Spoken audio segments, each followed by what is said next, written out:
Item ಯಾವುದೇ ಇರಲಿ try ಮಾಡಿ ಆಚಿ ಚಿಕನ್ ಮಸಾಲಾ. ಆಚಿ ಚಿಕನ್ ಮಸಾಲಾ.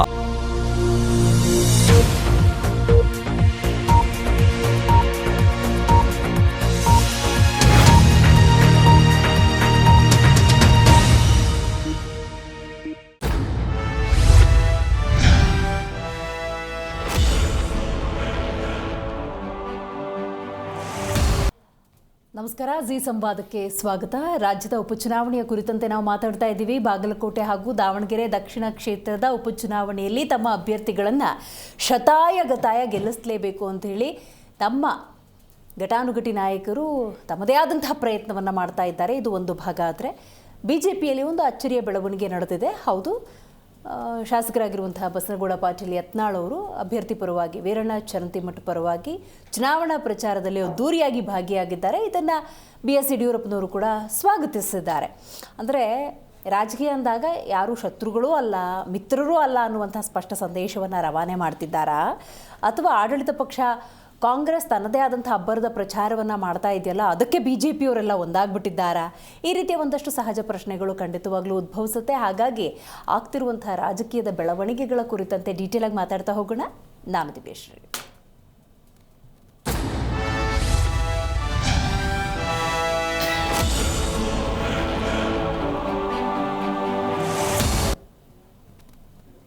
ಭರ್ಜರಿಯಾಗಿ ನಡೀತಾ ಇದೆ ಚುನಾವಣಾ ಪ್ರಚಾರ.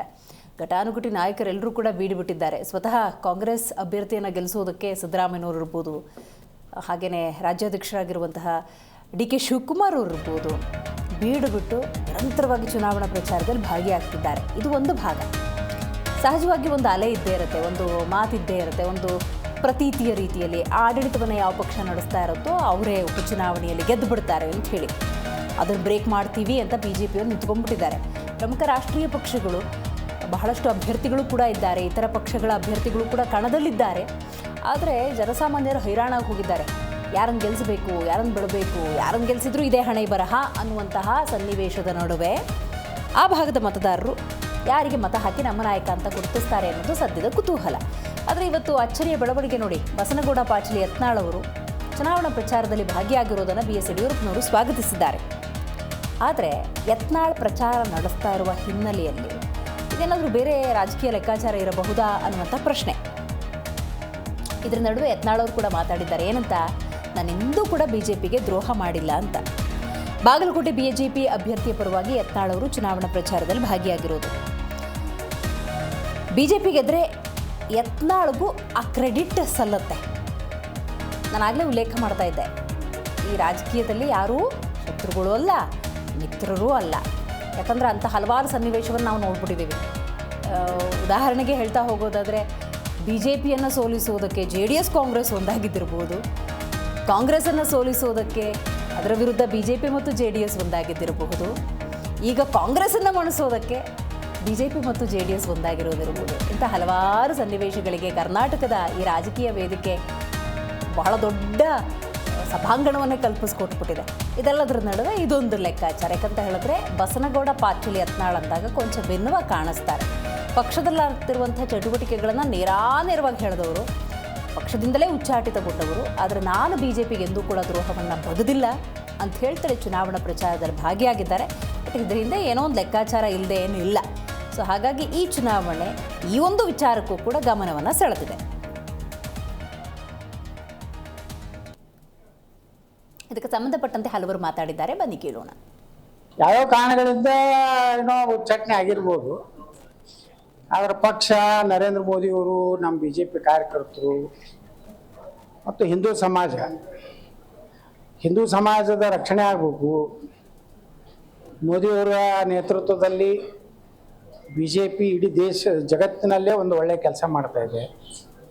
ಮತ್ತು ನಾವೆಲ್ಲ BJPಯಿಂದ ಉಚ್ಚಾಟನೆ ಆದ್ರೂ ಸಹಿತ ನಾವೆಲ್ಲ ಆತ್ಮೀಯರೇ ಇದೀವಿ. ಎಲ್ಲರೂ ಕೂಡ BJP ಎಲ್ಲ ನಾಯಕರು ಕೂಡ ನಮ್ಗೆ ಒಳ್ಳೆಯ ಸಂಬಂಧ ಇದೆ. ನಾವೆಲ್ಲ ವಿಧಾನಸಭೆಯಲ್ಲಿ ಆಗಲಿ, ನಮ್ಮ ವಿರೋಧ ಪಕ್ಷ ನಾಯಕರಾಗಲಿ, ನಮ್ಮ ಪಕ್ಷದ ಅನೇಕ ಮುಖಂಡರಾಗಲಿ, ನಾವೆಲ್ಲ ಕೂಡ ಯಾವ ರೀತಿ ಮಾತಾಡಬೇಕು, ಯಾವ ವಿಷಯ ತಗೋಬೇಕು ಅನ್ನೋ ನನ್ನ ವಿಶ್ವಾಸ ತೊಗೊಂಡೇ ಮಾತಾಡ್ತಾರೆ.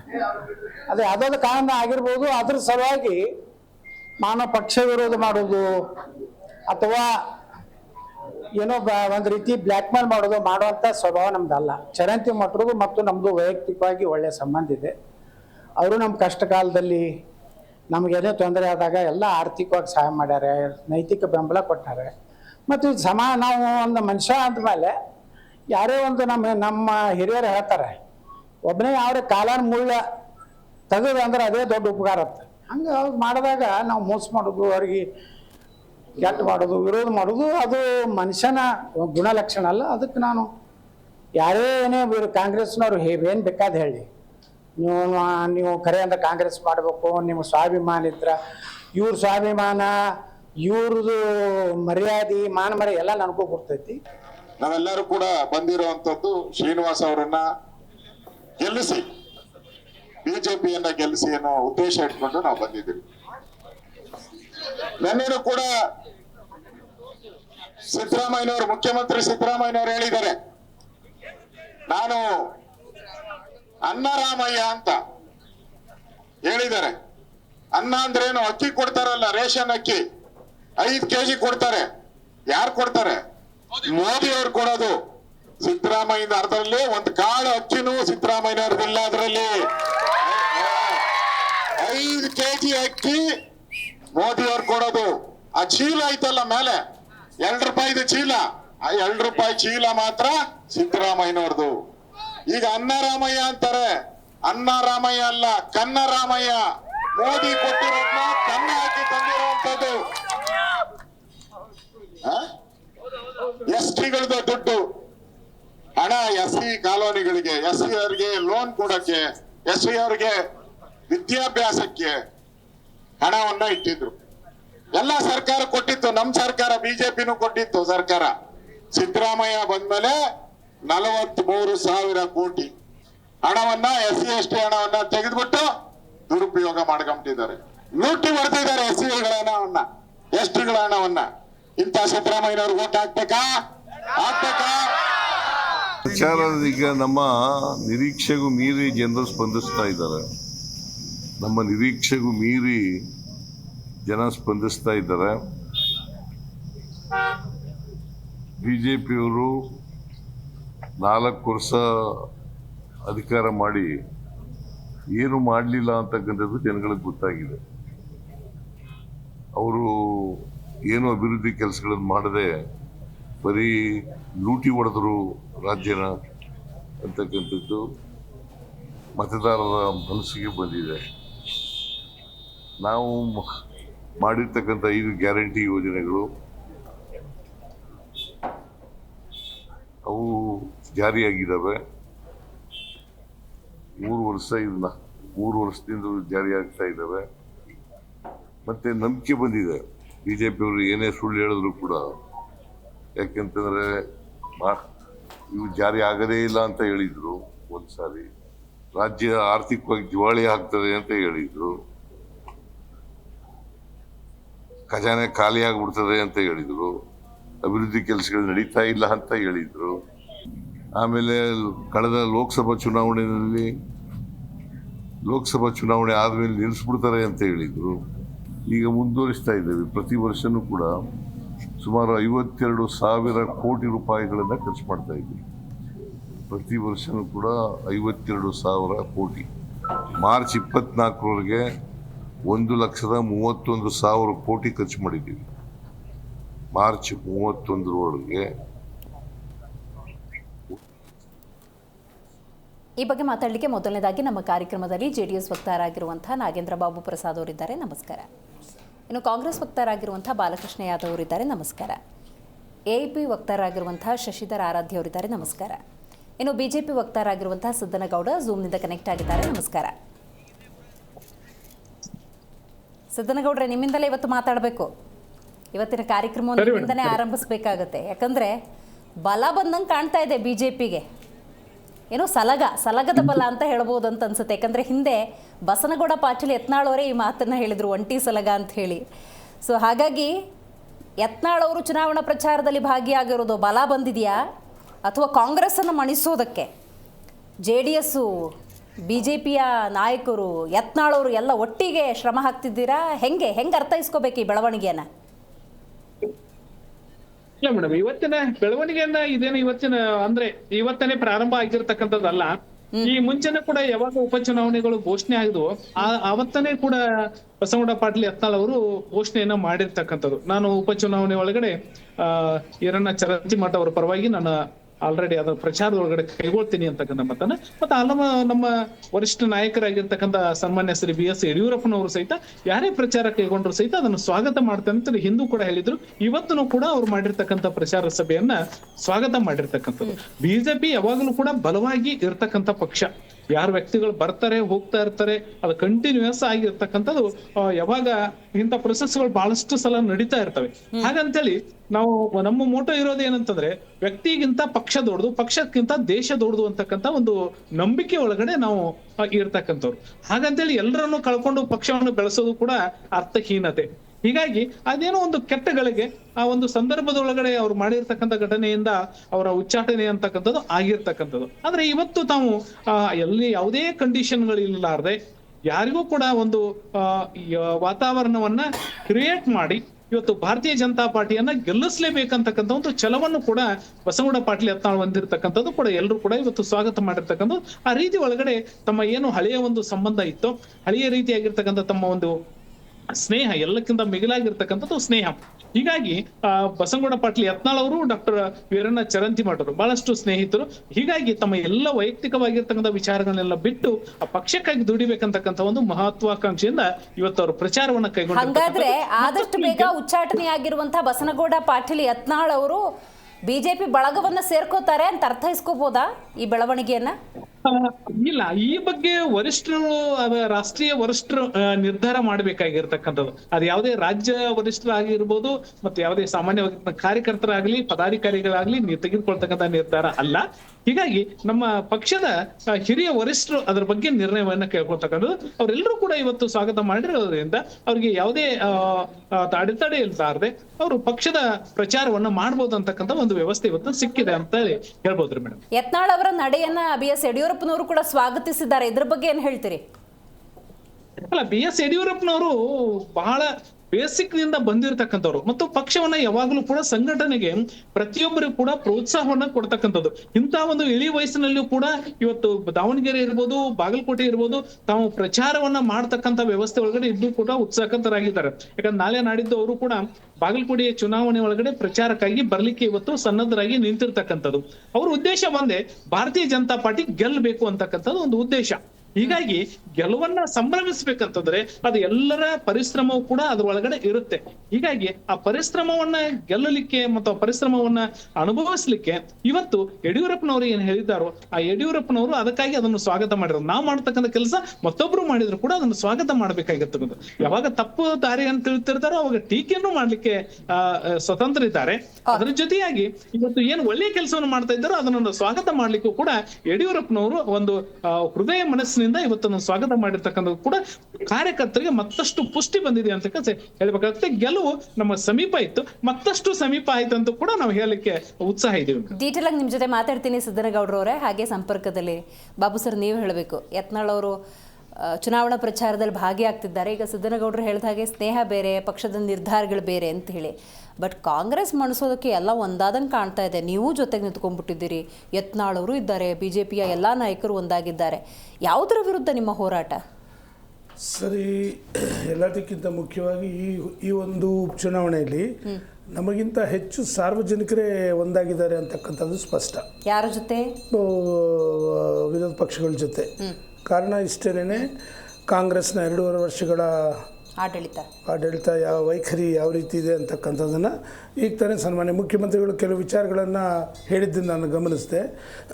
ಅವ್ರನ್ನ ನಾನು ಕೇಳೋಕ್ಕೆ ಇಚ್ಛೆ ಪಡ್ತೀನಿ. ಯಾವೊಂದು 5 ಗ್ಯಾರಂಟಿಗಳ ವಿಷಯದಲ್ಲೇ ಅವರು ಅದನ್ನೇ ಬೇಸಾಗಿಟ್ಕೊಂಡು 52,000 ಕೋಟಿ ನಾವು ವರ್ಷಕ್ಕೆ ಕೊಡ್ತಾ ಇದ್ದೀವಿ ಅಂತಕ್ಕಂಥ ಮಾತನ್ನು ಹೇಳ್ತಾ ಇದ್ದಾರೆ.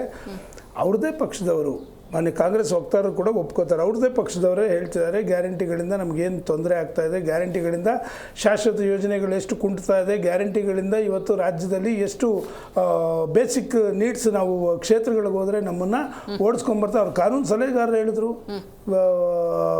ಹಿರಿಯ ಮುಖಂಡರ ಅಂತ ದೇಶಪಾಂಡೆ ಅವರು ಮಾತಾಡಿದ್ರು.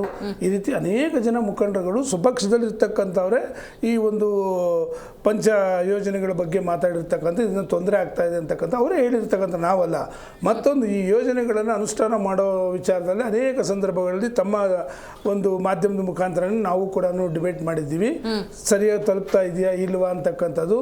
5,000 ಕೋಟಿ ಯಾವ ಇದರಲ್ಲಿ ಯೋಜನೆಯಲ್ಲಿ ಅಲ್ಲ ಯಾವ ಯೋಜನೆಯಲ್ಲಿ ಗೃಹಲಕ್ಷ್ಮಿಯಲ್ಲಿ ಯಾವ ಯೋಜನೆಯಲ್ಲಿ ಸ್ಕಿಪ್ ಆಯಿತು, ಮತ್ತು ಅದನ್ನು ಮಾತಾಡಿದ ನಂತರ ಇಲ್ಲ ಇರುತ್ತೆ ಆಗುತ್ತೆ ಅಂತಕ್ಕಂಥ ಮಾತನ್ನು ಹೇಗೆ ಹೇಳಿದ್ರು. ಆಮೇಲೆ ಯಾವೊಂದು ನಮ್ಮ ಬೇರೆ ಸಮಾಜದವ್ರನ್ನ ಅಹಿಂದ ಹೆಸರು ಹೇಳ್ಕೊಂಡು ಯಾವ ಸಮಾಜದವ್ರು 96 ಕೋಟಿಯನ್ನು ಲೂಟಿ ಮಾಡಿದ್ರು. ಈ ಥರದ ಅನೇಕ ವಿಚಾರಗಳು ಜನಗಳು ಹತ್ತಿರದಿಂದ ನೋಡ್ತಾ ಇರೋದ್ರಿಂದ ನಾವು ಕೂಡ ಜಾತ್ಯತೀತ ಜನತಾದಳ NDA ಮಿತ್ರಕೂಟದಲ್ಲಿ ಇರ್ತಕ್ಕಂಥ ಒಂದು ವಿಚಾರವಾಗಿ ನಾವು ಕೂಡ ಸರಿಸುಮಾರು ಸನ್ಮಾನ್ಯ ದೇವೇಗೌಡರು ಸಾಹೇಬರು ಮತ್ತು ಕುಮಾರಣ್ಣವ್ರ ನೇತೃತ್ವದಲ್ಲಿ 40 ಜನ ಮುಖಂಡರುಗಳ ಸ್ಟಾರ್ ಕ್ಯಾಂಪೇನ್ಸ್ ಎಲ್ಲ ಕೂಡ MLAಗಳು MLCಗಳು MP ಗಳು ಮತ್ತು ಹಿರಿಯ ಮುಖಂಡರುಗಳ 40 ಜನ 20 ಜನ ಅವ್ರಗಳ ಜೊತೆ ಕೈ ಜೋಡಿಸ್ತಾ ಇದ್ದೀವಿ. ನಮ್ಮ ಕರ್ತವ್ಯ ಇಷ್ಟೇ ಆಗಿರ್ತಕ್ಕಂಥದ್ದು, ಈ ರಾಜ್ಯದಲ್ಲಿ ನಡೀತಾ ಇರ್ತಕ್ಕಂಥ ದುರಾಡಳಿತ ಏನಿದೆ, ಜನಗಳಿಗೆ ಯಾವ ರೀತಿ ಅನ್ಯಾಯ ಮಾಡ್ತಾ ಇದ್ದಾರೆ, ಭರವಸೆಗಳನ್ನು ಕೊಟ್ಟು ಶಾಶ್ವತ ಯೋಜನೆಗಳನ್ನು ಯಾವ ರೀತಿ ನಿಲ್ಲಿಸಿದ್ದಾರೆ, ಮತ್ತು ಅನುದಾನ ಕೊಡ್ತೀವಿ ಅಂತ ಕೇಂದ್ರದ ಕಡೆ ಬೊಟ್ಟು ತೋರಿಸ್ಕೊಂಡು ರಾಜ್ಯ ಸರ್ಕಾರವನ್ನು ಯಾವ ರೀತಿ ತಪ್ಪುದಾರಿ ತಗೊಂಡೋಗ್ತಾ ಇದ್ದಾರೆ ಅಂತಕ್ಕಂಥದ್ದು ಕಟ್ಟ ಕಡೆ ಪ್ರಜೆವರೆಗೂ ಕೂಡ ಮನವರಿಕೆ ಮಾಡ್ತಕ್ಕಂಥ ಮಾತನ್ನು ನಾವು ಮಾಡ್ತಾ ಇದ್ದೀವಿ. ಜನಗಳು ಇವತ್ತು ಅದ್ರ ಬಗ್ಗೆ ನಮಗಿಂತ ಹೆಚ್ಚು ಒಂದು ಆಲೋಚನೆ ಮಾಡ್ತಾ ಇದ್ದಾರೆ ಅಂತಕ್ಕಂಥದ್ದು ಸ್ಪಷ್ಟವಾಗಿ ಗೊತ್ತಾಗ್ತಾ ಇದೆ. ಕಾರಣ ತಾವೊಂದು ಮಾತು ಹೇಳಿದ್ರಿ, ಇದು ಫಸ್ಟೇನೆ ಯತ್ನಾಳ್ ಅವರು ಕೂಡ ಬರ್ತಿದ್ದಾರೆ ಅಂತ. ಯತ್ನಾಳ್ ಅವರೊಬ್ಬರೇ ಅಲ್ಲ, ಎಲ್ಲರೂ ಬರ್ತಾರೆ, ಎಲ್ಲರೂ ಕೈ ಜೋಡಿಸ್ತಾರೆ, ಜನಗಳು ರೋಸ್ ಹೋಗಿದ್ದಾರೆ ಅಂತಕ್ಕಂಥದ್ದು ಸ್ಪಷ್ಟ. ರೈಟ್. ಕಾಂಗ್ರೆಸ್ ವಕ್ತಾರರು ಮಾತಾಡಬೇಕು. ಒಂದು ಪ್ರತೀತಿ ಇದೆ, ಯಾವ ಪಕ್ಷ ಆಡಳಿತವನ್ನು ನಡೆಸ್ತಾ ಇರುತ್ತೆ ಅವರಿಗೆ ಸುಲಭವಾಗಿ ಉಪಚುನಾವಣೆ ಗೆಲ್ಲೋದು ಸರಳವಾಗಿರುತ್ತೆ ಅಂತ ಹೇಳಿ ಅಂತ ಒಂದು ಪ್ರತೀತಿ ಇರುವಂಥದ್ದು. ಬಟ್ ಈ ಸಲ BJP JDS ಯತ್ನಾಳು ಅಥವಾ ಹಿಂಬಾಲಕರು, BJPಯ ಕಾರ್ಯಕರ್ತರು, ಅನುಯಾಯಿಗಳು ಇವರೆಲ್ಲ ಒಂದಾಗಿರೋದು ನೋಡಿದ್ರೆ ಆ ಪ್ರತೀತಿಯನ್ನು ಬ್ರೇಕ್ ಮಾಡೋ ಲಕ್ಷಣಗಳೇನಾದರೂ ಹೆಚ್ಚಾಗಿದೆ ಅಂತ ಅನಿಸುತ್ತಾ? ಇಲ್ಲ, ತಮ್ಮ ವಾಹಿನಿಯ ಮೂಲಕ ಮತ್ತೊಂದು ತಾವೇನು ಹೇಳಿದ್ರಿ, ಒಂದು ಆಡಳಿತ ಪಕ್ಷ ಗೆಲ್ತದೆ ಅಂತಕ್ಕಂಥದ್ದು. ಹಿಂದೆ ಜನತಾದಳ ಒಂದು ಸರ್ಕಾರ ಇತ್ತು, ಯಾವಾಗ 1994ರಲ್ಲಿ. ಅವತ್ತು ನಾವು ಕಾಂಗ್ರೆಸ್ನವರು ರಾಮನಗರದಲ್ಲೂ ಕೂಡ ಗೆದ್ದಿದ್ವಿ, ಇನ್ನೊಂದು 2-3 ಕಡೆ ಗೆದ್ದಿದ್ವಿ. ಅದು ಬ್ರೇಕ್ ಮಾಡೋ ಅಂಥದ್ದೇನಲ್ಲ. ಸೊ ಆದರೆ ಆ ಒಂದು ಬ್ರೇಕ್ ಮಾಡೋ ಅವಕಾಶ ಅವ್ರಿಗೆ ಬರಲ್ಲ. ಹಂಗೇನೋ ಬ್ರೇಕ್ ಮಾಡಿದರೆ ಹಿಂದೆ ನಾವು ಹೇಳಿದ್ವಲ್ಲ, ರಾಮನಗರ, ಮೊಳಕಾಲ್ಮೂರು ಇಲ್ಲೆಲ್ಲ ನಾವು ಗೆದ್ದಿದ್ವಿ. ಅವಾಗ ನಾವೇ ಬ್ರೇಕ್ ಮಾಡಿದ್ವಿ, ಅವ್ರು ಬ್ರೇಕ್ ಮಾಡಲ್ಲ. ಒಂದು. ಎರಡನೇದಾಗಿ ನೋಡಿ, ಈಗೇನು ನಮ್ಮ ಚುನಾವಣೆ ನಡೀತಾ ಇದೆ ಅಲ್ಲ ಅಂತ ಎಕ್ಸಾಂಪಲ್ ಸೆಟ್ ಮಾಡಿಕೊಟ್ಟಿರೋದ್ರಿಂದಾಗಿ ಅದನ್ನೇ ಸ್ಫೂರ್ತಿಯಾಗಿ ತಗೊಂಡು ಮಾಡ್ತಿದ್ದಾರೆ ಅಲ್ಲ ಅವರು. ಅದೇ ಅವರು ಎಲ್ಲ ಈಗ ಏನು ಯತ್ನಾಳ್ ಅವರ ಒಂದು ಈ ಬೆಳವಣಿಗೆ ನೋಡಿ, ಈಗ ಏನು ಯಾರು ಈಗ ಈ ರಾಜ್ಯದಲ್ಲಿ ಅವರು BJP ಅವ್ರ ಪಕ್ಷ ಯಾವ ರೀತಿ ಆಡಳಿತ ನಡೆಸ್ತತೆ, ಹೈಕಮಾಂಡ್ ಯಾವ ರೀತಿಯಾಗಿ ಒಂದೊಂದು ಪೋಸ್ಟಿಗೆ ಏನೆಲ್ಲ ಫಿಕ್ಸ್ ಮಾಡಿದೆ, ಸೊ ಯಾರು ನಮ್ಮ ಪಕ್ಷದವರು ಯಾವ ರೀತಿ ನಡ್ಕೊಳ್ತಿದ್ದಾರೆ ಎಲ್ಲದನ್ನೂ ಅವರೇ ಹೇಳ್ತಿದ್ರು ವಿರೋಧ ಪಕ್ಷವಾಗಿ. ಇವತ್ತು ಅವ್ರನ್ನ ಅನಿವಾರ್ಯ ನೋಡಿ, ಅವರಿಗೆ ಇವರು ಏನು ಸನ್ಮಾನ್ಯ ಯಡಿಯೂರಪ್ಪನವರು, BJP ರಾಜ್ಯಾಧ್ಯಕ್ಷರು ಇವರೆಲ್ಲ ಸೇರಿ ಅಲ್ಲಿ ಬಿಜಾಪುರ ಅಲ್ಲಿ ಪಕ್ಕದಾಗಿರೋದ್ರಿಂದ ಪಾಪ ಅವರು ಉಚ್ಚಾಟನೆ ಆದ ಸಂದರ್ಭದಲ್ಲಿ ಯಾರೂ ಕೂಡ ಅವ್ರ ಪರವಾಗಿ ಮಾತಾಡಲಿಲ್ಲ, ಒಬ್ಬರು ಕೂಡ ಅವ್ರ ಪರವಾಗಿ ಬರಲಿಲ್ಲ. ಆದರೆ ಇವತ್ತು ಅವರು ಅನಿವಾರ್ಯತೆ ನೋಡಿ ಹೇಗಿದೆ, ಅವರು ಬರಲಿ ಅಂತ ಅವ್ರು ಬಯಸಿದ್ದಾರೆ, ಇರಲಿ. ಆದರೆ ಅವ್ರು ಬಂದರೂ ಕೂಡ ಯತ್ನಾಳ್ ಅವ್ರು ಪ್ರಚಾರ ಮಾಡಿದ್ರು ಕೂಡ ಅಲ್ಲಿ ಏನು ನಡೆಯೋದಿಲ್ಲ. ಯಾಕಂತ ಹೇಳಿದ್ರೆ ನೋಡಿ, ಇದರಲ್ಲಿ ಏನಂತ ಹೇಳಿದ್ರೆ, ಈಗ ನಮ್ಮ ಆ ಎರಡೂ ಕ್ಷೇತ್ರಗಳಿಗೆ ಸಂಬಂಧಪಟ್ಟಂತೆ ಹೇಳೋದಾದರೆ, ಈಗ ಬಾಗಲಕೋಟೆ ನೋಡಿ, ನಾವು ಅನ್ನಭಾಗ್ಯಕ್ಕೆ ಬಾಗಲಕೋಟೆಗೆ ಸುಮಾರು 2,10,000 ಫಲಾನುಭವಿಗಳಿದ್ದಾರೆ. ಒಟ್ಟು 52 ಕೋಟಿ ಖರ್ಚು ಮಾಡಿದ್ದೇವೆ. ನಾನು ಹೇಳೋದು ಬಾಗಲಕೋಟೆ ವಿಧಾನಸಭಾ ಕ್ಷೇತ್ರ. GBT ಮೂಲಕ ನಾವು 2,05,700 ಫಲಾನುಭವಿಗಳಿದ್ದಾರೆ. ಯಾವುದಕ್ಕೆ? ಸೊ ಇದು ಫೆಬ್ರವರಿ ಅಂತ್ಯದವರೆಗೆ. ಗೃಹಲಕ್ಷ್ಮಿಗೆ 60,551 ಫಲಾನುಭವಿಗಳ ಸಂಖ್ಯೆ ಇದೆ. ಸೊ ಮೊತ್ತ ಸುಮಾರು 2,28,505 ಇದೆ, .87 ಇದೆ. ಸೊ ಈ ಗೃಹ ಜ್ಯೋತಿಗೆ ನೋಡಿ 81,506 ಫಲಾನುಭವಿಗಳು. ನಾವು ನೇರವಾಗಿ ಯಾವುದೋ ರಾಜ್ಯ ಜಿಲ್ಲೆದು ಅದು ಬೇರೆ ಇದೆ, ಅದನ್ನು ಹೇಳಲಿಕ್ಕೆ ಹೋಗ್ತಿಲ್ಲ ನಾನು. ಇವತ್ತು ನೇರವಾಗಿ ನಾವು 81,000 ಗೃಹ ಜ್ಯೋತಿಗೆ ಆ ಬಾಗಲಕೋಟೆ ವಿಧಾನಸಭಾ ಕ್ಷೇತ್ರದಲ್ಲೇ ಮನೆ ಮನೆಗೂ ನಾವು ಗೃಹ ಜ್ಯೋತಿಯನ್ನು ಕೊಟ್ಟಿರ್ತಕ್ಕಂಥದ್ದು. ಇವತ್ತು ಶಕ್ತಿ ಯೋಜನೆ ಮೂಲಕ ಸುಮಾರು ಆ ಕ್ಷೇತ್ರದವರು ಸುಮಾರು 3,11,000 ನಾವು ಏನು ಸುಮಾರು ಜನ ಎಲ್ಲ ಆ ಯೋಜನೆಯನ್ನು ಉಪಯೋಗಿಸಿದ್ದಾರೆ. ಇವತ್ತು ಯುವ ನಿಧಿ 2,180 ಜನ ಆ ಕ್ಷೇತ್ರದವರು ಬಾಗಲಕೋಟೆಯವರು ಉಪಯೋಗಿಸಿದ್ದಾರೆ. ಇವತ್ತು ಅದೇ ರೀತಿಯಲ್ಲಿ ಅನ್ನಭಾಗ್ಯಕ್ಕೆ ಸುಮಾರು 1,80,000 ಕುಟುಂಬಗಳು ಫಲಾನುಭವಿಗಳು ದಾವಣಗೆರೆಯಲ್ಲೂ ಕೂಡ ತಗೊಂಡಿದ್ದಾರೆ.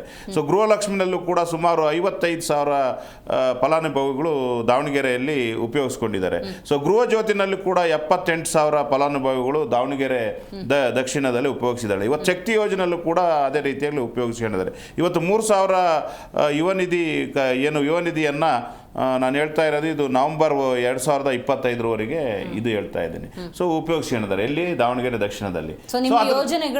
ನಮ್ಮ ಯೋಜನೆಗಳು ಸ್ಥಳೀಯವಾಗಿ ನಾನು ಹೇಳ್ತಕ್ಕಂಥದ್ದು ದಾವಣಗೆರೆ ದಕ್ಷಿಣ ನೋಡಿ. ಶಾಮನೂರು ಶಿವಶಂಕರಪ್ಪನವರು ಏನು ಅವರ ಸರ್ಕಾರದ ವತಿಯಿಂದ ಹಾಗೂ ವೈಯಕ್ತಿಕವಾಗಿ ಇಡೀ ದಕ್ಷಿಣ ಕ್ಷೇತ್ರದಲ್ಲಿ ಅವರು ಎಲ್ಲ ಯಾವುದೇ ಭೇದ ಭಾವ ಇಲ್ಲದಲ್ಲೇ ಅವರು ಸಂಪೂರ್ಣವಾಗಿ ಅನೇಕ ಸಂಘ ಸಂಸ್ಥೆಗಳನ್ನು ಕಟ್ಟಿ ಒಳ್ಳೆ ಹೆಸರು ಮಾಡಿ ದಕ್ಷಿಣಕ್ಕೆ ಸೇವೆಗಳನ್ನು, ರಸ್ತೆ ಅಭಿವೃದ್ಧಿಗಳು ಪ್ರತಿಯೊಂದು ಕ್ಷೇತ್ರದಲ್ಲೂ ಕೂಡ ಇವತ್ತು ದಾವಣಗೆರೆ ದಕ್ಷಿಣಕ್ಕೆ ತಮ್ಮದೇ ಆದ ಸೇವೆ ಸಲ್ಲಿಸಿರೋದು. ಸೊ ಇವತ್ತು ಅಲ್ಲಿ ನಮ್ಮ ಅಭ್ಯರ್ಥಿಗೆ ಸಹಾಯ ಆಗ್ತದೆ. ಅದೇ ರೀತಿಯಲ್ಲಿ ಬಾಗಲಕೋಟಿನಲ್ಲೂ ಕೂಡ ಅವರು ಏನು ಶಾಸಕರು ಅವರು ಕೊಟ್ಟಂತಹ ಅನುದಾನಗಳು ಹಾಗೂ ನಮ್ಮ ಏನು ಯೋಜನೆಗಳು ಇದಾವೆ. ಸೊ ರಾಜ್ಯ ಮಟ್ಟದ ಯೋಜನೆಗಳು ಕೂಡ ಅಲ್ಲಿ ಇನ್ಫ್ಲೂಯೆನ್ಸ್ ಆಗಿ ಖಂಡಿತವಾಗೂ ನಮಗೆ ಈ ಚುನಾವಣೆಯಲ್ಲಿ ತಾವು ಹೇಳಿದ ರೀತಿಯಲ್ಲಿ ಅವರು ಬ್ರೇಕ್ ಮಾಡಲಿಕ್ಕೆ ತಮ್ಮದೇ ಭಾಷೆಯಲ್ಲಿ ಹೇಳ್ತೀನಿ ಏನು ಉಪಚುನಾವಣೆಗಳಲ್ಲಿ ಸರ್ಕಾರ ಇದ್ದಂಥ ಸಂದರ್ಭಗಳಲ್ಲಿ ಅವ್ರದ್ದು ಗೆಲ್ತತೆ. ಸೊ ಅದನ್ನೇನು ನಾವು ಗೆಲ್ತಿರೋದು ಏನು ಅಂತ ಹೇಳಿದ್ರೆ ಇಲ್ಲಿ ಅವ್ರು ಬ್ರೇಕ್ ಮಾಡ್ಲಿಕ್ಕೆ ಆಗಲ್ಲ, ನಾವು ಗೆಲ್ತೀವಿ. ಯಾವ ಕಾರಣಕ್ಕೆ ಗೆಲ್ತೀವಿ ಅಂತ ಹೇಳಿದ್ರೆ ಹಿಂದೆ BJP ಇದ್ದಂಥ ಸಂದರ್ಭಗಳಲ್ಲಿ ಅವರ ಗೆಲುವು ಬೇರೆ ಏನೋ ಅಧಿಕಾರದ ಒಂದು ದುರುಪಯೋಗ, ಚುನಾವಣೆ ಎಲೆಕ್ಷನ್ ಕಂಟ್ರೋಲ್ ಇಟ್ಟಿರ್ತಕ್ಕಂಥದ್ದು. ಸೊ ಹಿಂಬಾಗಿಲ ಮೂಲಕ ಅವರು ಏನೇನು ಬೇಕೋ ಎಲ್ಲ ಎಲ್ಪ್ ತಗೊಂಡು ಅವ್ರು ಗೆದ್ಬಿಡೋರು. ಬಟ್ ಇವತ್ತು ನಾವು ಗೆಲ್ತಾ ಇರೋದು ಕಲ್ಯಾಣ ರಾಜ್ಯ ನಿರ್ಮಿಸಕ್ಕೆ ಹೊರಟಂತ ಕಾಂಗ್ರೆಸ್ ಪಕ್ಷಕ್ಕೆ ಮತದಾರ ಜೈ ಅಂತ. ಶಶಿಧರ್ ಅವರೇ, ನೀವು ಹೇಳಬೇಕು, ಈ ಅಬ್ಬರದಲ್ಲಿ ನಿಮ್ಮ ಅಭ್ಯರ್ಥಿ, ನಿಮ್ಮ ತತ್ವ, ನಿಮ್ಮ ಸಿದ್ಧಾಂತ, ನಿಮ್ಮ ಮಾರ್ಗಗಳು ಪ್ರವಾಹದ ವಿರುದ್ಧ ಈಜಿದಂಗೆ ಅನಿಸ್ತಾ ಇಲ್ವಾ? ನೋಡಿದ್ರೆ ಅದೇ ರೀತಿಯಾಗಿದೆ. ಇವರ ಪ್ರವಾಹಗಳು ನೋಡಿದ್ರೆ ಕರ್ನಾಟಕ ರಾಜ್ಯದ ಜನರು ಸಾಕಷ್ಟು ಸಮಸ್ಯೆಯಲ್ಲಿ ತೊಂದರೆ ಈಡಾಗಿದ್ದಾರೆ. ಯುದ್ಧದ ಭೀತಿನಲ್ಲಿ ಇವತ್ತು ಸಿಲಿಂಡರ್ ಸಿಗ್ತಾ ಇಲ್ಲ. ಇನ್ನೊಂದು ಕೈಗಾರಿಕೆಗಳು ಶೆಡೌನ್ ಆಗಿದೆ, ಹೋಟೆಲ್ ಉದ್ಯಮ ಶೆಡೌನ್ ಆಗಿದೆ. ಸಾಕಷ್ಟು ಈಗ ರಸಗೊಬ್ಬರಗಳ ಒಂದು ಶೇಖರಣೆ ಸಮಸ್ಯೆ ಇದೆ. ಕುಡಿಯುವ ನೀರಿನ ಸಮಸ್ಯೆ ಪ್ರತಿ ಹಳ್ಳಿನಲ್ಲಿ ಇವತ್ತು ವ್ಯಾಪಕವಾಗಿ ಹಬ್ಬುತ್ತಾ ಇದೆ. ಇಂತಹ ಸಂದರ್ಭದಲ್ಲಿ ಇವರಿಗೆ ಯಾವುದೇ ತೊಂದರೆ ಆಗದಿರತಕ್ಕ ಸರ್ಕಾರಕ್ಕೆ ಯಾವುದೇ ತೊಂದರೆ ಇಲ್ಲ. ಈ 2 ಬೈ ಎಲೆಕ್ಷನ್ನಿಂದ ವಿಪಕ್ಷಗಳಿಗೆ ಯಾವುದೇ ತೊಂದರೆ ಇಲ್ಲ. ಇನ್ನು 2 ವರ್ಷ ಅಧಿಕಾರ ಇರ್ತಕ್ಕಂಥದ್ದು. ಅದು ಇಷ್ಟು ದೊಡ್ಡ ಮಟ್ಟದ ಅಬ್ಬರದ ಪ್ರಚಾರ ಮಾಡ್ತಾರೆ. ಮುಖ್ಯಮಂತ್ರಿಗಳೇ ಹೋಗಿ ತಿಂಗಳಾನ್ಗಟ್ಲೆ 15-20 ದಿನ ಅಲ್ಲಿ ಹೋಗಿ ಮೊಕ್ಕಾಂ ಹೂಡ್ತಾರೆ. ಉಪಮುಖ್ಯಮಂತ್ರಿಗಳು ಮೊಕ್ಕಾಂ ಹೂಡ್ತಾರೆ. ಇಡೀ ಸಂಪುಟವೇ ಅಲ್ಲಿ ಹೋಗಿ ಕುತ್ಕೊಳ್ಳುತ್ತೆ. ಅಂದ್ರೆ ಇದೊಂದು ಕರ್ನಾಟಕ ರಾಜ್ಯದ ಅರಾಜಕತೆಗೆ ನಾವು ಎಲ್ಲೋ ಒಂದು ನಾಂದಿ ಅಂತ ಹೇಳ್ಬೋದು. ಯಾಕೆಂದ್ರೆ ಈ ಆಡಳಿತ ವ್ಯವಸ್ಥೆಯನ್ನೇ ಕುಂಠಿತ ಮಾಡಿ ಬೆಂಗಳೂರಿನಲ್ಲಿ ಇವತ್ತು ಯಾರೂ ಇಲ್ಲ. MLAಗಳ ಸಮೇತ ಯಾವ ವಿಪಕ್ಷಗಳಾಗಲಿ ಕೇವಲ 2 ಬೈ ಎಲೆಕ್ಷನ್ಗೋಸ್ಕರ ಇಷ್ಟೊಂದು ಅಗತ್ಯ ಇತ್ತ? ಒಳ್ಳೆ ಮ್ಯಾಂಡೇಟ್ ಇದೆ. ಇನ್ನೇನಿದೆ, 139 ಸ್ಥಾನಗಳು ಆಲ್ರೆಡಿ ಇದೆ ಇವ್ರ ಹತ್ರ. 113 ಬೇಕಾಗಿರ್ತಕ್ಕಂಥದ್ದು. ನೀವು ಜನರ ಸಮಸ್ಯೆಯನ್ನು ಪರಿಹರಿಸಬೇಕು. ಇದೊಂದು ಡೈವರ್ಷನ್ ಟ್ಯಾಕ್ಟಿಕ್ಸ್ ಅಂತ ಮಾಡ್ತಾ ಇದ್ದಾರೆ. ಯಾಕೆಂದ್ರೆ ಯುದ್ಧದ ಸಮಯದಲ್ಲಿ ಇವರಿಗೆ ಗ್ಯಾಸ್ ಸಮಸ್ಯೆ ನಿರ್ವಹಿಸಕ್ ಆಗ್ತಾ ಇಲ್ಲ. ಕಾಳಸಂತೆಯಲ್ಲಿ ಗ್ಯಾಸ್ಗಳು ಮಾರಾಟ ಆಗ್ತಾ ಇದಾವೆ. ಅದನ್ನು ತಡೆಯುವ ನಿಟ್ಟಿನಲ್ಲಿ ಯಾವುದೇ ಎನ್ಫೋರ್ಸ್ಮೆಂಟ್ ಹಾಕಿಲ್ಲ.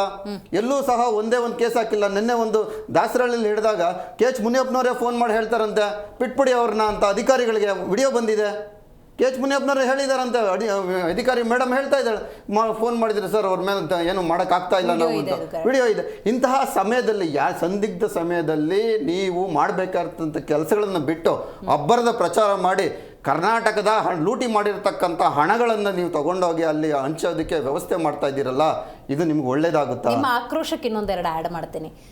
ಕಂಟಿನ್ಯೂಸ್ ಆಗಿ 1 ವಾರದಿಂದ ನಾವು ನಿರಂತರವಾಗಿ ಜನಸಾಮಾನ್ಯರ ಸಮಸ್ಯೆಗಳ ಬಗ್ಗೆನೇ ಧ್ವನಿ ಎತ್ತುತ್ತಾ ಇದ್ದೀವಿ. ಯಾಕಂದರೆ ಗ್ಯಾಸ್ ಸಿಲಿಂಡರ್ ಅಭಾವ ಇದೆ. ಆ ನಿಟ್ಟಿನಲ್ಲಿ ನಮ್ಮ ಇದೇ ವೇದಿಕೆಯಲ್ಲಿ ಬಂದು ಮಾತಾಡೋರು ಹೇಳ್ತಾ ಇದ್ರು, ಇವತ್ತು ಕೂಡ ಅದನ್ನೇ ಹೇಳಿದ್ರು, ಗ್ಯಾಸ್ ಸಿಲಿಂಡರ್ ಅಭಾವ ಇದೆ.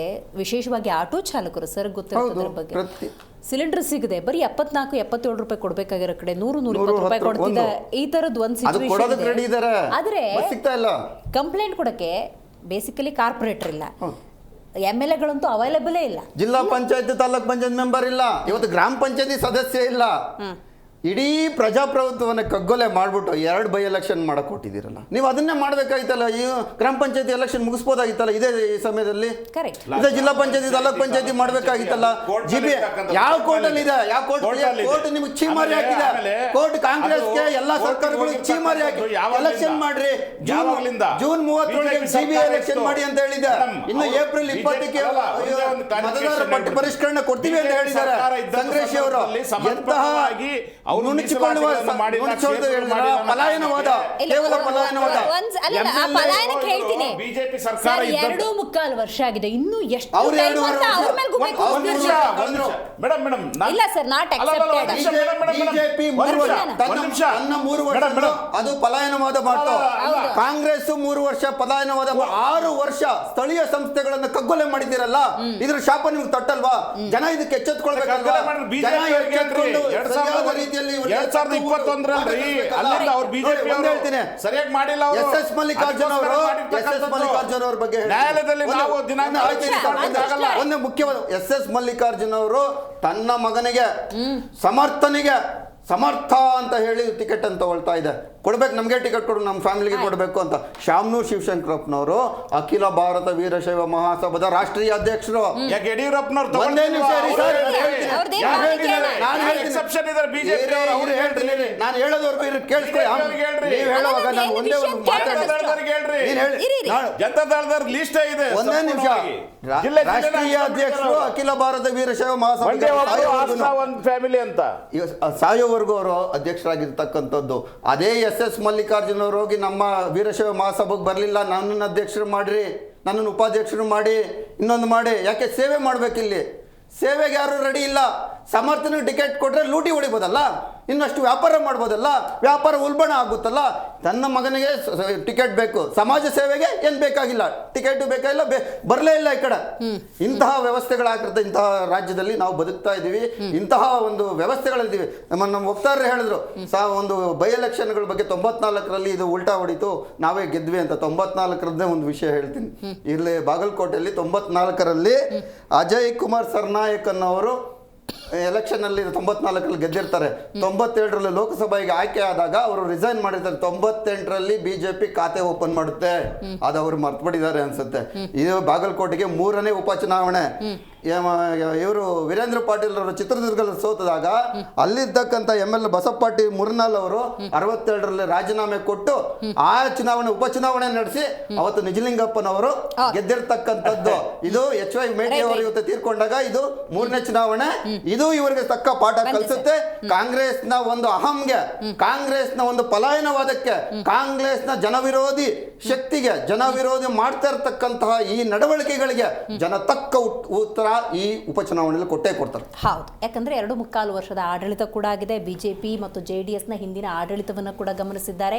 ಇಷ್ಟೆಲ್ಲ ಬೆಳವಣಿಗೆಗಳ ನಡುವೆ ಆ ಪೊಲಿಟಿಕಲ್ ಡ್ರಾಮಾಗಳನ್ನು ಅರಗಿಸ್ಕೊಳ್ಳೋದು ಬಹಳ ಕಷ್ಟ ಆಗುತ್ತೆ. ಈಗ ಬಿಜೆಪಿ ಮಣಿಸ್ಬೇಕು ಅಂದರೆ ಕಾಂಗ್ರೆಸ್ಸು JDS ಒಂದಾಗ್ತಾರೆ, ಕಾಂಗ್ರೆಸ್ನ ಮಣಿಸ್ಬೇಕು ಅಂದಾಗ ಬಿಜೆಪಿ ಮತ್ತು JDS ಒಂದಾಗ್ತಾರೆ, JDSನ ಮಣಿಸ್ಬೇಕು ಅಂದಾಗ ದೂರದಲ್ಲಿ ಕಡೆ ಒಳ ಏಟನ್ನು ಹೆಂಗೆ ಕೊಡ್ತಾರೆ. ಇಂಥ ಒಂದು ಹೈ ಡ್ರಾಮಾಗಳನ್ನು ರಾಜ್ಯ ಜನ ಇನ್ನೆಷ್ಟು ವರ್ಷ ನೋಡ್ಬೇಕು, ಅದರ ಬಗ್ಗೆ ಕೂಡ ನೋಡ್ತಾ ಹೋಗೋಣ. ಈ ಪೊಲಿಟಿಕಲ್ ಹೈ ಡ್ರಾಮಾಗಳನ್ನು ಅರಗಿಸ್ಕೊಳ್ಳೋದು ಬಹಳ ಕಷ್ಟ ಆಗುತ್ತೆ. ಅದ್ರ ಬಗ್ಗೆ ನಾನು ಉಲ್ಲೇಖ ಮಾಡಲೇಬೇಕು. ಯಾಕಂತ ಹೇಳಿದ್ರೆ ಜನಸಾಮಾನ್ಯರ ಅಸಮಾಧಾನ ಇದು. ಸಿದ್ದನಗೌಡ್ರೆ, ನೀವು ಹೇಳಬೇಕು. ಈಗ ಬಿಜೆಪಿನ ಮಣಿಸ್ಬೇಕು ಅಂದರೆ ಕಾಂಗ್ರೆಸ್ಸು ಮತ್ತು JDS ಒಂದಾಗಿರೋದನ್ನು ನಾವು ನೋಡಿದ್ದೀವಿ. ಈಗ ಕಾಂಗ್ರೆಸ್ ಮಣಿಸ್ಬೇಕು ಅಂತ ಸಂದರ್ಭದಲ್ಲಿ ಒಳ ಏಟನ್ನು ಕೊಟ್ಟಿರೋದನ್ನು ನಾವು ನೋಡಿದ್ದೀವಿ. ಇಂತಹ ಹೈಡ್ರಾಮಾಗಳನ್ನು ಇನ್ನೂ ಕರ್ನಾಟಕದ ಜನತೆಗೆ ಎಷ್ಟು ದಿವಸ ಅರಗಿಸ್ಕೊಳ್ಬೇಕು? ಈಗ ನೋಡಿ, ಕಾಂಗ್ರೆಸ್ಸನ್ನು ಮಣಿಸ್ಬೇಕು, ಯತ್ನಾಳವ್ರು ಬರ್ತಾರೆ ಒಂದು ಕಡೆ, ಇತ್ತ ಕಡೆ JDS ನಿಮ್ಮ ಜೊತೆ ಮೈತ್ರಿ ಒಳಗಿದೆ. ಇದು ಡ್ರಾಮಾ ಅನಿಸುತ್ತೆ ಗೌಡ್ರೆ. ಇಲ್ಲ ಮೇಡಮ್, ಎಲ್ಲ ಯತ್ನಾಳ್ ಅವರು ಯಾರು ಹೊರಗಿನವ್ರಲ್ಲ. ಅವರು ಭಾರತೀಯ ಜನತಾ ಪಾರ್ಟಿ ಒಳಗಡೆ ಇದಕ್ಕೊಂದು ಕೇಂದ್ರದ ಒಳಗಡೆ ಸಚಿವ ಆಗಿರ್ತಕ್ಕಂಥವ್ರು, MLA ಆಗಿರ್ತಕ್ಕಂಥವ್ರು, ಯಾವುದೋ ಒಂದು ಗಳಿಗೆ ಒಳಗಡೆ ಹೊರಗೆ ಹೋಗಿರ್ತಕ್ಕಂಥದ್ದು. ಈಗ ಬಂದು ಮತ್ತೆ ತಮ್ಮ ತಪ್ಪುಗಳನ್ನ ಈಶ್ವರಪ್ಪನವ್ರನ್ನೂ ಕೂಡ ಹಿಂಗೆ ನೋಡ್ತೀರಾ ನೀವು? ಅವರು ನಮ್ಮವರು, ಅವರು ಹೇಳುವುದೆಲ್ಲ ಸತ್ಯವಾಗಿದೆ, ಅವರು ಹೇಳುತ್ತಿರುವುದು ಸತ್ಯವಾಗಿದೆ. ವಾಪಸ್ ತಗೊಳ್ಳಿ. ಇವತ್ತು ಆನ್ ರೆಕಾರ್ಡ್ ಅಲ್ಲಿ ವಾಪಸ್ ತಗೊಳ್ಳಿ. ಇವತ್ತೇ ತಗೊಳ್ಳಿ. ಅವ್ರು ನಿಮ್ಮವ್ರಾಗಿರೋದ್ರಿಂದ ಅವ್ರ ಸ್ಟೇಟ್ಮೆಂಟ್ಸ್ ಏನು ಇದೆಯಲ್ಲ, ಮಾಡಿರ್ತಕ್ಕಂಥ ಸ್ಟೇಟ್ಮೆಂಟ್ಸ್ ಇಲ್ಲಿವರೆಗೂ, ಸೊ ಅದನ್ನೆಲ್ಲ ಒಪ್ಕೊಳ್ತೀರಾ? ಈಶ್ವರಪ್ಪನವ್ರನ್ನು ಹಂಗೆ ಪರಿಗಣಿಸ್ಬೇಕು. ನೋಡ್ರಿ, ಯಾವಾಗಲೂ ಯಾವ್ದನ್ನು ಒಪ್ಕೊಳ್ದಲ್ಲ. ನೀವು ಮೇಟಿ ಅವರು ಪಾಪ ಇವತ್ತಿಲ್ಲ, ಆದ್ರೆ ಮೇಟಿ ಅವ್ರ ಬಗ್ಗೆ ಇರ್ತಕ್ಕಂಥ ಆಪಾದನೆಗಳನ್ನು ಏನು ಅವನ್ನೆಲ್ಲ ಒಪ್ಕೊಂಡ್ರೆ ನೀವು ಅವ್ರಿಗೆ ಟಿಕೆಟ್ ಕೊಟ್ರ? ಅವನ್ನೆಲ್ಲ ಹಳಿವನ್ನ ಕೆಣಕಿದ್ರೆ ಬಹಳಷ್ಟು ಇದೆ ರೀ. ಮೇಟಿ ಅವ್ರಿಗೆ ಟಿಕೆಟ್ ಕೊಡ್ಬೇಕಂತ ಹಿಂದೆ ಏನಾಯ್ತು ಪಾಪ ಅವ್ರು ಇವತ್ತಿಲ್ಲ. ಅದ್ರ ವಿಷಯ ಬಗ್ಗೆ ಚರ್ಚೆ ಮಾಡೋದು ಬೇಡ. ಅದನ್ನ ಮಾತಾಡ್ಲಿಕ್ಕೆ ಮತ್ತೊಂದು ಅವಕಾಶ ಇದೆ, ಆದ್ರೆ ಅವಕಾಶ ಅದ್ರ ಬಗ್ಗೆ ಬೇಡ. ಏನಂತಂದ್ರೆ ಈಗ ಕೇಳಿರ್ತಕ್ಕಂಥ ಪ್ರಶ್ನೆ ಏನು, ಡ್ರಾಮಾಗಳನ್ನ ಬಹಳಷ್ಟು ಮಾಡ್ತಾ ಇದ್ದೀರಿ ನೀವು. ಏನ್ ಇವತ್ತು ಹೇಳಿದ್ರಲ್ಲ, ಈಗ ನಮ್ಮ ಕಾಂಗ್ರೆಸ್ ವಕ್ತಾರರು ನಾವು ಎಷ್ಟು 55,000 ಜನಕ್ಕೆ ಏನು ಅದು ಯೋಜನೆ ಗ್ಯಾರಂಟಿಗಳನ್ನ ಮುಟ್ಟಿಸ್ತಾ ಇದ್ದೀವಿ ಅಂತ. ಅದ್ರ ಜೊತೆಗೆ ತಾವು ಹೇಳ್ರಿ, ನಮ್ಮ ಗ್ಯಾರಂಟಿಗಳು ಅಂದ್ರೆ ನಮ್ಮ ಸರ್ಕಾರದ ಸಾಧನೆಗಳು ನಮ್ ಕೈ ಹಿಡಿತವೆ ಅಂತೇಳಿ. ನಿಮ್ಮ ಸರ್ಕಾರದ ಸಾಧನೆಗಳು ಡೆಫಿನೆಟ್ ಆಗಿ ನಿಮಗೆ ಕೈ ಹಿಡಿತವೆ, ನಿಮಗೆ ಭರವಸೆ ನೀಡ್ತವೆ. ಯಾವ ರೀತಿಯಾಗಿ ಅಂತಂದ್ರೆ, ಈ ಸರ್ಕಾರದ ಜನತೆ, ಈ ರಾಜ್ಯದ ಜನತೆ ಈ ಬಾರಿ ಬಜೆಟ್ ನಲ್ಲಿ 1 ಲಕ್ಷ ಕೋಟಿ 16,000 ಸಾಲ ಏನ್ ಮಾಡಿದ್ದಿರಲ್ಲ, ಅದು ನಿಮಗೆ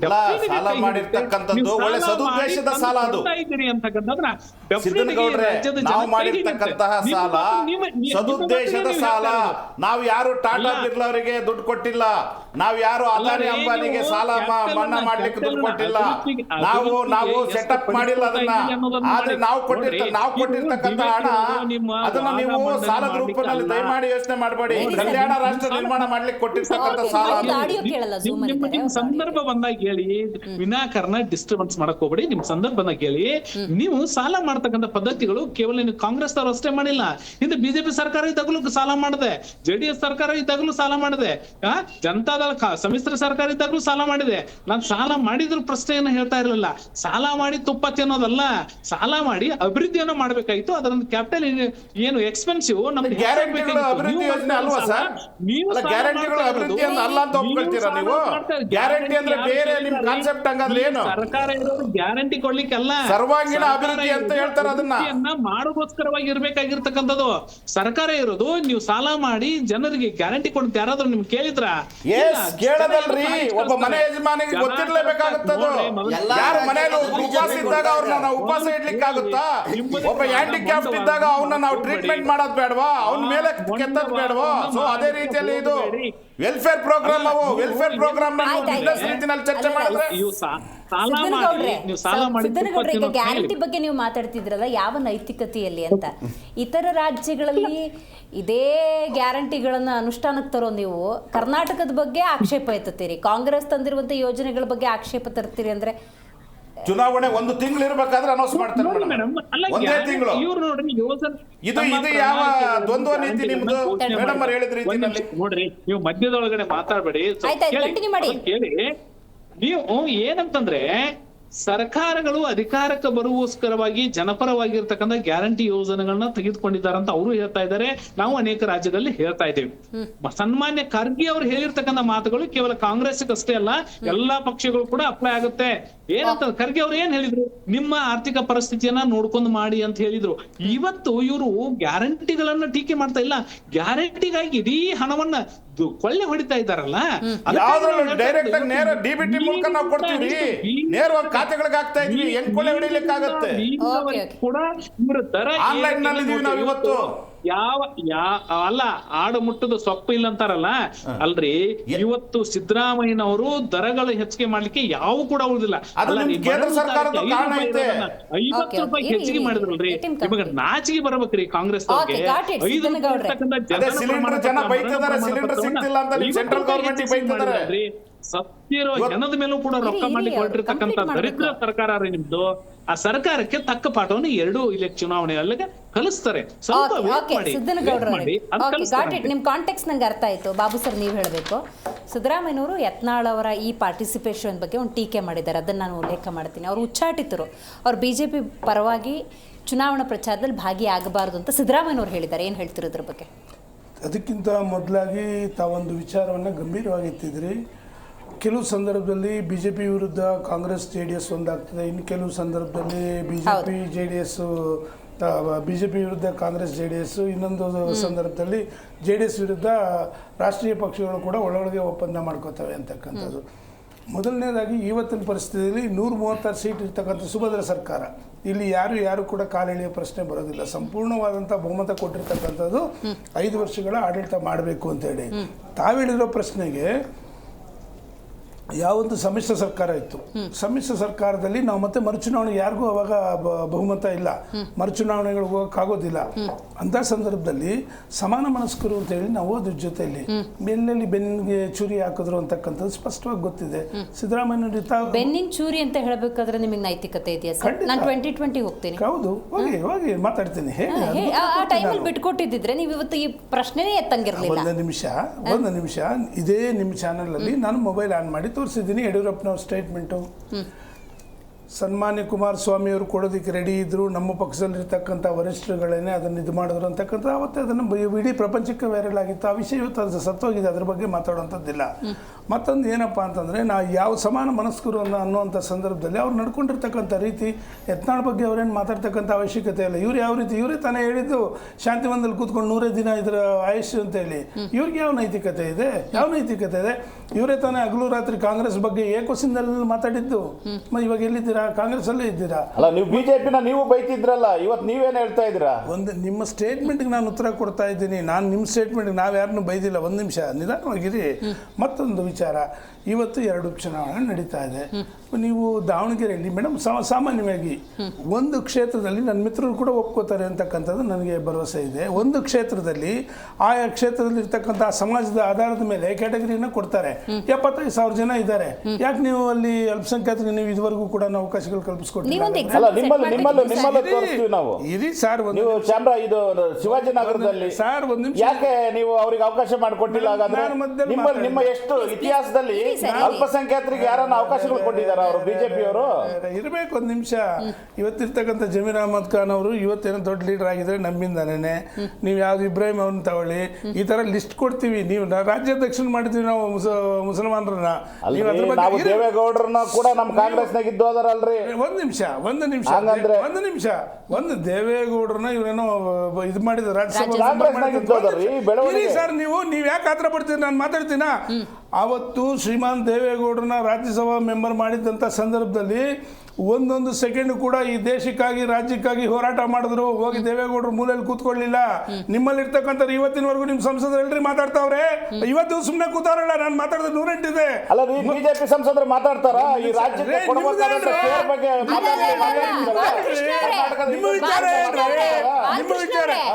ಅವರು ಮಾತಾಡಲ್ಲ, ಇವರು ಮಾತಾಡಬಾರ್ದು ಅಂತನಾ ಕಾಂಪ್ರಮೈಸ್ ಅದು? ದೇವೇಗೌಡರು ಹೋರಾಟ ಮಾಡ್ತಾರೆ. ಕೇಂದ್ರ ಸರ್ಕಾರ ಕೊಡ್ತಕ್ಕಂಥ 4 ಲಕ್ಷ ಕೋಟಿ ಕಲೆಕ್ಷನ್ ಮಾಡ್ತಾರೆ. ಕೊಡ್ತಕ್ಕಂಥ ಹಣ ಎಷ್ಟು? ಯಾಕೆ ಜೆಡಿಎಸ್ ಕೇಂದ್ರ ಸಚಿವರು ಮಾತಾಡ್ತಿಲ್ಲ? ಡೈವರ್ಟ್ ಆಗಬಾರ್ದು, ಡಿಬೇಟ್ ಹಾಳಾಗಬಾರ್ದು. 108 ಜನ ನೋಡ್ತಿರ್ತಾರೆ. ಆಮೇಲೆ ಹೇಳ್ತಾ ಇದ್ರು ಪಾಪ ಇವತ್ತು ಗ್ಯಾಸ್ದು ಅಭಾವ ಹಾಗೆ ಹೀಗೆ ಏನೇನೋ ವಿಷಯದಲ್ಲಿ ಅಂತ ಹೇಳಿ. ಸ್ವಾಮಿ, ಇದು ಸದನ ನಡೀತಾ ಇದೆ. ಮುಖ್ಯಮಂತ್ರಿಗಳು ಉಪಮುಖ್ಯಮಂತ್ರಿಗಳು ಅವರು ಇದಕ್ಕೆ ಏನು ನಾಮಿನೇಷನ್ ಹಾಕಕ್ಕೆ ಹೋಗ್ತಾರೆ, ಚುನಾವಣಾ ಪ್ರಚಾರಕ್ಕೆ ಹೋಗ್ತಾರೆ. ಮುಖ್ಯಮಂತ್ರಿಗಳು ಉಪಮುಖ್ಯಮಂತ್ರಿಗಳು, ಅದು ಸದನ ನಡೆಯೋ ದಿನ. ರೆಸ್ಪಾನ್ಸಿಬಿಲಿಟಿ ಅಂತಕ್ಕಂಥ. ಆಮೇಲೆ ಇವತ್ತು ಬೆಲೆ ಏರಿಕೆ, ಮತ್ತೊಂದು ಯಾವುದು ಗ್ಯಾಸ್ ಬಗ್ಗೆ ಯುದ್ಧ ಯಾರು ಬಯಸಿರಲಿಲ್ಲ, ಆಕಸ್ಮಿಕವಾಗಿದೆ. ಅದಕ್ಕೆ ಏನು ಮಾಡಬೇಕು ಮಾಡ್ತಾ ಇದ್ದಾರೆ.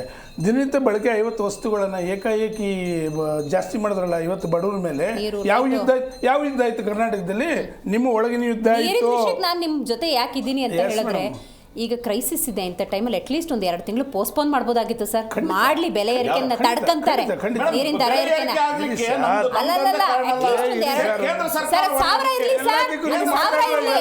ಈ ಕ್ರೈಸಿಸ್ ಅಲ್ಲ, 1-2 ತಿಂಗಳು ಸುಮ್ಮನಿರ್ಬೇಕಿತ್ತು. ಹಂಗಂತ ಕೈ ಚೆಲ್ಬಿಟ್ರೆ ಗುತ್ತಿಗೆ ಹೊರಗೆ ತಂದಿದ್ದೀರಾ ಜನರಿಗೆ. ಮುಖ್ಯಮಂತ್ರಿಗಳು ಸೆಂಟ್ರಲ್ ಗವರ್ಮೆಂಟ್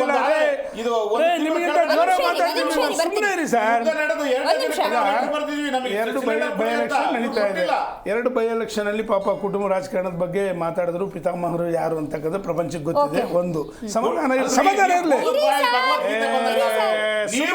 ರಾಜಕಾರಣದ ಬಗ್ಗೆ ಮಾಡ್ತೀರಾ ಅಂದ್ರೆ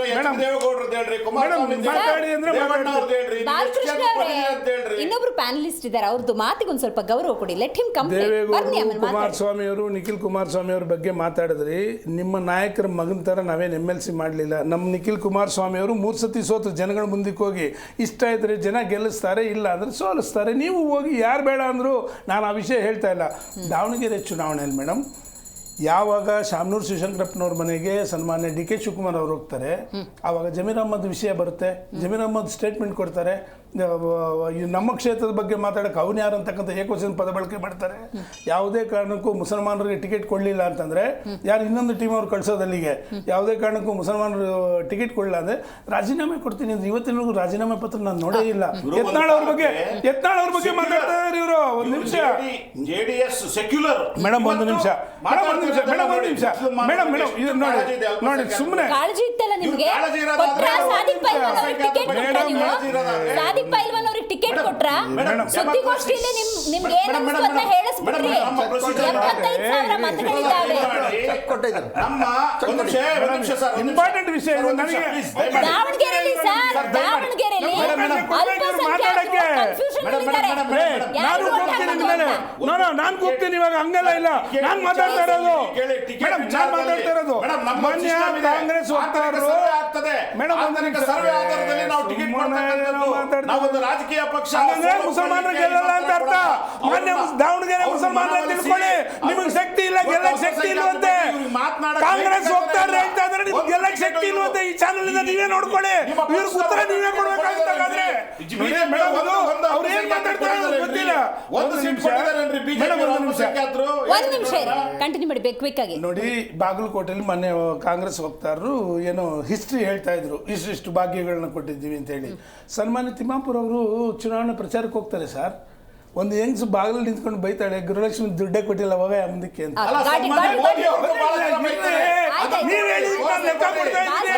ನೀವ್ ಹೇಳಿದಕ್ಕೆ ಲೆಕ್ಕ ಕೊಡ್ತಾ ಇದ್ದೀನಿ. ಆಮೇಲೆ ಪರಿಸ್ಥಿತಿ ಯಾಕೆ ಹಿಂಗಾಗಿದೆ ಅಂದ್ರೆ ಒಳಜಗಳಿಂದ ನೀವು ಮಾತಾಡೋದಕ್ಕೆ ಉತ್ತರ ಕೊಡ್ತೀನಿ. ನೀವು ಮಾತಾಡೋದಕ್ಕೆಲ್ಲ ಉತ್ತರ ಕೊಡ್ತೀನಿ. ನೀವು ಪ್ರಶ್ನೆ ಕೇಳ್ಕೊಳ್ಳಿ. ನೀವೇನ್ ಮಾಡ್ತಾ ಇದ್ದೀರಾ? ನೀವು ಮಾತಾಡಕ್ ತಾಕತ್ತೆ ಇಲ್ವಾ? ಅದೆಲ್ಲ ಪಾರ್ಲಿಮೆಂಟ್ ಅಲ್ಲಿ ವಿರೋಧ ಪಕ್ಷವಾಗಿ ನೀವು ಮಾತಾಡಕ್ ತಾಕತ್ತೆ ಇಲ್ವಾ? ಅಂದ್ರೆ ಮಾತಾಡ್ರೆ ನೀವು ತಾಕತ್ತಿದ್ರೆ ಕರ್ನಾಟಕದಲ್ಲಿ ನಾವು ಮಾತಾಡ್ತೀವಿ, ಕೇಂದ್ರದಲ್ಲಿ ನೀವು ಮಾತಾಡ್ರಿ ನೋಡೋಣ. ಕೇಂದ್ರ ಸರ್ಕಾರದ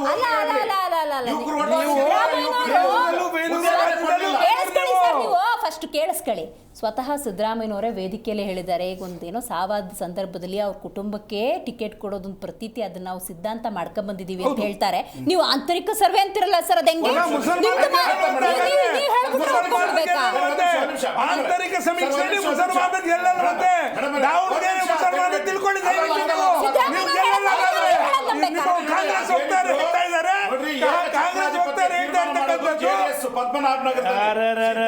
ಹೌದ್ರಿ, ನಮ್ಮ ನಾಯಕರೇ ದೇವೇಗೌಡರು, ನಮ್ಮ ನಾಯಕರೇ ಕುಮಾರಣ್ಣ, ನಮ್ಮ ನಾಯಕರೇ ನಾವು ಒಪ್ಕೊಂತೀವಿ. ರಾಜಕೀಯ ಪಕ್ಷ ನಮ್ದು, ರಾಜಕೀಯ ಪಕ್ಷ ನಮ್ದು, ನಾವು ಕೂತ್ಕೊಂಡು ಮಾತಾಡ್ತೀವಿ. ನಮ್ಮಲ್ಲೂ ಕೂಡ ಆನಂದ್ ಅಂತಕ್ಕಂಥವ್ರು ಒಬ್ರಿಗೆ ಕೊಟ್ಟಿದ್ವಿ. ಒಬ್ರು ರಾಮನಗರದಲ್ಲಿ ಮಾಜಿ ಮುಖ್ಯಮಂತ್ರಿ ಸಾಮಾನ್ಯ ಕಾರ್ಯಕರ್ತರು ಕೊಟ್ಟವ್ರೆ 2 ಬಾರಿ ಟಿಕೆಟ್.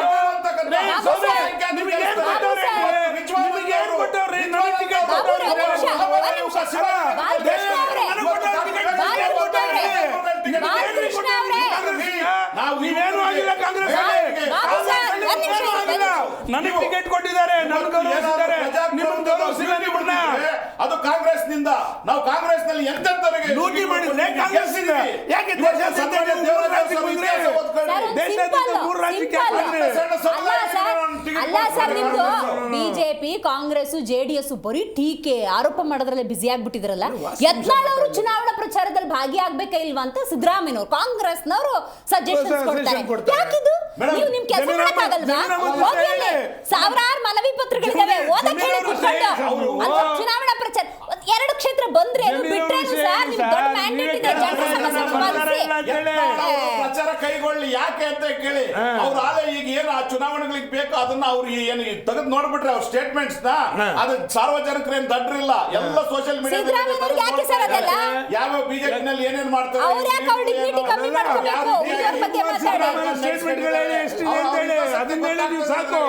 ಸ್ಟೇಟ್ಮೆಂಟ್ ನೋಡ್ಬಿಡ್ಲಿ, ಅವನ್ನ ನಾವು ಸೋಷಿಯಲ್ ಮೀಡಿಯಾದಲ್ಲಿ ಸೋ ಕಾಲ್ಡ್ ರಾಷ್ಟ್ರೀಯ ಪಕ್ಷಗಳ ಧೋರಣೆ ಹೆಂಗಿದೆ ಅಂದ್ರೆ, ಅದೇ ದಾವಣಗೆರೆಗೆ ಬರೋಣ. ಅಲ್ಪಸಂಖ್ಯಾತರು 75,000 ಪ್ಲಸ್ ಇದ್ದಾರೆ, ಅವರೇ ಕನ್ಫ್ಯೂಷನಲ್ಲಿದ್ದಾರೆ ಯಾರಿಗೆ ವೋಟ್ ಹಾಕೋದು ಅಂತ. ಈ ಥರ ಇಂಥ ವಾತಾವರಣಕ್ಕೆ ಜನಪ್ರತಿನಿಧಿಗಳ ಆಯ್ಕೆ ಮಾಡೋದು, ಇದೇ ನನ್ನ ಪಕ್ಷ, ಇವರೇ ನನ್ನ ನಾಯಕರು ಅಂತ ಅನ್ಕೊಳ್ಳೋದು. ನೋಡಿ, ಜನರು ಇನ್ನೂ ಬುದ್ಧಿ ಕಲಿತಾ ಇಲ್ಲ. ಜನರು ಪದೇ ಪದೇ ಪೆಟ್ಟು ತಿಂದ್ರೂ ಬುದ್ಧಿ ಕಲಿತಾ ಇಲ್ಲ. ಇವರು ವ್ಯಾಮೋಹಕ್ಕೆ, ಜಾತಿ ವ್ಯಾಮೋಹಕ್ಕೆ, ಒಂದು ಧರ್ಮದ ವ್ಯಾಮೋಹಕ್ಕೆ ಮತ್ತು ಇವರು ಕೊಡತಕ್ಕಂಥ ಒಂದು 500 ರೂಪಾಯಿ 1000 ರೂಪಾಯಿ ಒಂದು ಅದ್ರ ವ್ಯಾಮೋಹಕ್ಕೆ ಮತ ಹಾಕ್ತಾ ಇದ್ದೀರಲ್ಲ. ಬಾಬಾ ಸಾಹೇಬ್ ಅಂಬೇಡ್ಕರ್ ಅವರು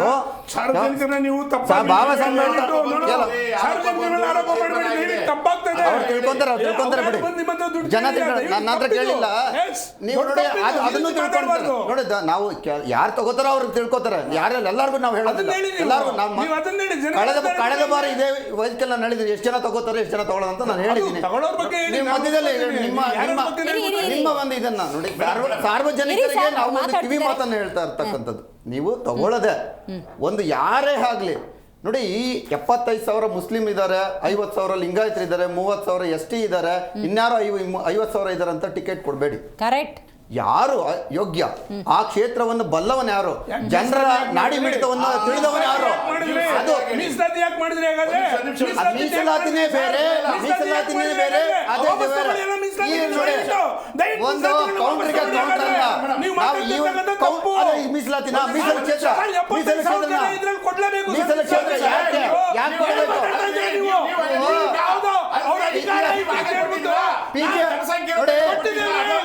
ನಾನು 2 ಎಕ್ಸಾಂಪಲ್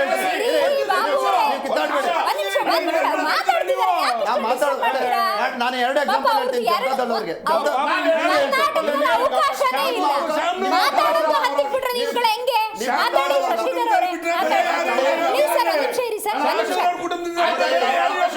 ಕುಟುಂಬ ರಾಜಕಾರಣಿ, ವ್ಯಾಪಾರ, ಇನ್ನೊಬ್ರು ಮತ್ತೊಬ್ರು ಅಂತ ಅಲ್ಲ. ಈ ದೇಶದಲ್ಲಿ ಪ್ರಜಾಪ್ರಭುತ್ವ ಅನ್ನೋದು ಮತ್ತು ರಾಜಕೀಯ ಅನ್ನೋದು ಒಂದು ಸರ್ವಿಸ್ ಓರಿಯೆಂಟೆಡ್ ಅಲ್ಲಿ ಯಾರು ಮನಸ್ಸಿರ್ತಕ್ಕಂಥವನು ಅವನಿಗೆ ಟಿಕೆಟ್ ಕೊಡಿ. ಇವತ್ತು ದಳ್ಳಾಳಿಗಳಿಗೆ ನೀವು ಟಿಕೆಟ್ ಕೊಡಬೇಡಿ, ವ್ಯಾಪಾರಸ್ಥರಿಗೆ ಟಿಕೆಟ್ ಕೊಡಬೇಡಿ. ಎಲ್ಲೆಲ್ಲಿಂದ ಕಳ್ಳ ವ್ಯವಹಾರಗಳಲ್ಲಿ ಹಣ ಸಂಪಾದನೆ ಮಾಡ್ತಾರಲ್ಲ ಅವ್ರಿಗೆ ನೀವು ಟಿಕೆಟ್ ಕೊಡಬೇಡಿ. ಕೊಡಬೇಕಾಗಿರ್ತಕ್ಕಂಥದ್ದು ಸ್ವಚ್ಛ, ಪ್ರಾಮಾಣಿಕ, ದಕ್ಷ ಆಡಳಿತಗಾರನಿಗೆ ಟಿಕೆಟ್ ಕೊಡಬೇಕು. ನಾನು ಇವ್ರು ಹೇಳಿದ್ರು ಉಲ್ಲೇಖ ಹೇಳ್ತಾ ಇದ್ದೀನಿ. ಜನತಾದಳ ಎಸ್ಪೆಷಲಿ 75,000 ಇವರು ಕೊಡಬೇಕು ಅಂತ ಹೇಳ್ತಾರೆ ಜನತಾದಳದವರು. ಇದೇ PGR ಸಿಂಧೆ ಅವರ ಕ್ಯಾಸ್ಟ್ ಎಷ್ಟಿತ್ತು ಕನಕಪುರದಲ್ಲಿ? ಅದೇ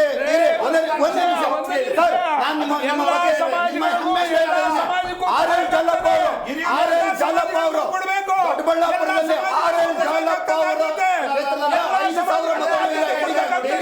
ಇಡಿಗದು 5,000 ಮತ ಇಲ್ಲ. ಅವರು ಟಿಕೆಟ್ ಕೊಟ್ಟರು, ಅವರಿಗೆ ನಾವು ಹೆಮ್ಮೆಯಿಂದ ಹೇಳ್ತೀವಿ. ಹೌದು, ಜನತಾದಳ ಟಿಕೆಟ್ ಕೊಟ್ಟಿದೆ, ಅವಕಾಶ ಕೊಟ್ಟು RL ಜಾಲಪ್ನವ್ರಿಗೆ 5,000 ಅಂತ. ಮತ್ತು ಲೋಕಸಭಾ ಚುನಾವಣೆಗೆ ಕಾಂಗ್ರೆಸ್ ಟಿಕೆಟ್ ಕೊಡ್ತು RL ಜಾಲಪ್ಪಗೆ. ನಾವು ಹೆಮ್ಮೆಯಿಂದ ಹೇಳ್ತೀವಿ. ಹೌದು, RL ಜಾಲಪ್ಪ ಸಮರ್ಥ, ದಕ್ಷ ಆಡಳಿತಗಾರ ಕೊಡಬೇಕು ಅಂತವ್ರಿಗೆ ಟಿಕೆಟ್ ಕೊಡಿ. ಇವತ್ತು ಆಗ್ತಾ ಇರ್ತಕ್ಕಂಥದ್ದೇನು, ಅವರು ಗೆದ್ದಿದ್ದಾರೆ.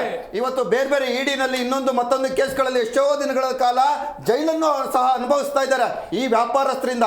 ಈ ವ್ಯಾಪಾರೀಕರಣ ನಿಲ್ಲಬೇಕು, ಈ ವ್ಯಾಪಾರ ರಾಜಕಾರಣ ನಿಲ್ಲಬೇಕು, ಒಂದು ಕುಟುಂಬ ರಾಜಕಾರಣ ನಿಲ್ಲಬೇಕು, ಈ ಹಣದ ರಾಜಕಾರಣ ನಿಲ್ಲಬೇಕು. ಈ ಸ್ವಜನ ಪಕ್ಷಪಾತದ ರಾಜಕಾರಣವನ್ನ ನಾವು ನಿಲ್ಲುವ ಮಟ್ಟದಲ್ಲಿ ಜನರೇ ಕಲ್ತ್ಕೋಬೇಕು. ಜನರಿಗೆ ನಾವು ಪದೇ ಹೇಳ್ತಾ ಇರ್ತಕ್ಕಂಥದ್ದು. ನಾವು ಇವರಂತೂ ಯಾವುದನ್ನು ತಗೊಳ್ಳಲ್ಲ, ಇವ್ರು ಯಾವ್ದು ತಗೊಳ್ಳಲ್ಲ, ಜನರೇ ತಗೋಬೇಕು. ಬಸನಗೌಡ ಪಾಟೀಲ್ ಯತ್ನಾಳ್ ಅವರು ಚುನಾವಣಾ ಪ್ರಚಾರದಲ್ಲಿ ಭಾಗಿ ಆಗಬೇಕಾ ಬೇಡವಾ ಅನ್ನೋದನ್ನ ಡಿಸೈಡ್ ಮಾಡೋದು ಯಾರು ಗೊತ್ತಾ? ಮುಖ್ಯಮಂತ್ರಿ ಸಿದ್ದರಾಮಯ್ಯನವರು. ಅವರು ಉಚ್ಚಾಟಿತರು. ಅವರು ಈ ಚುನಾವಣಾ ಪ್ರಚಾರದಲ್ಲಿ ಭಾಗಿ ಆಗಬಾರ್ದು ಅಂತ ಹೇಳ್ತಿದ್ರು ಸಿದ್ದರಾಮಯ್ಯನವರು. ಮೊನ್ನೆ ಏನ್ ಹೇಳ್ತಿರೋದ್ರ ಬಗ್ಗೆ?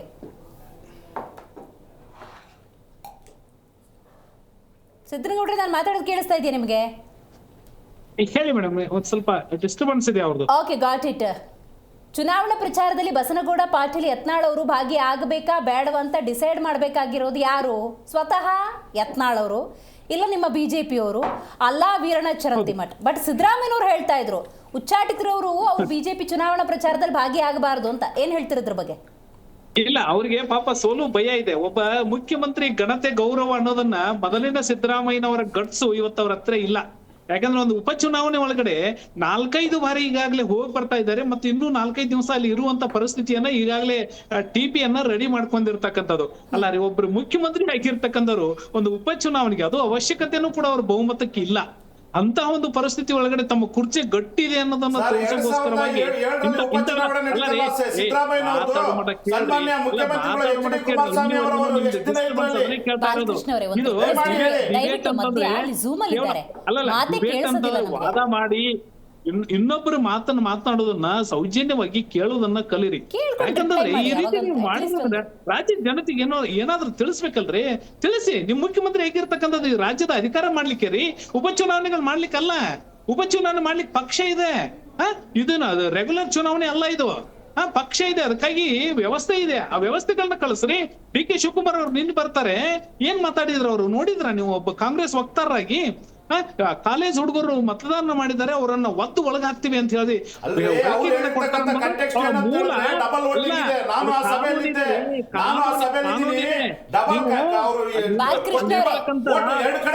ನೀವು ಮಾತಾಡೋದು ಬೇಡ ಅಂತಿಲ್ಲ ಸರ್, ಅವ್ರು Zoom ಅಲ್ಲಿ ಇದ್ದಾರೆ. ಅವ್ರದ್ದಾದ್ಮೇಲೆ ಇವ್ರು ರಿಪ್ಲೈ ಕೊಡಿ, ನಾನು ಅದನ್ನೇ ಕೇಳ್ತೀನಿ ನಿಮ್ಗೆ. ಒಂದು 7-8 ಸಾವಿರ ಓಟ್ಗಳು ಸೇರಿಸಿದ್ದಾರೆ ಅವರು, 2 ಕಡೆ ಇರುವಂತ ಓಟ್ಗಳು. ಇದನ್ನ ನಾವು ಚುನಾವಣಾ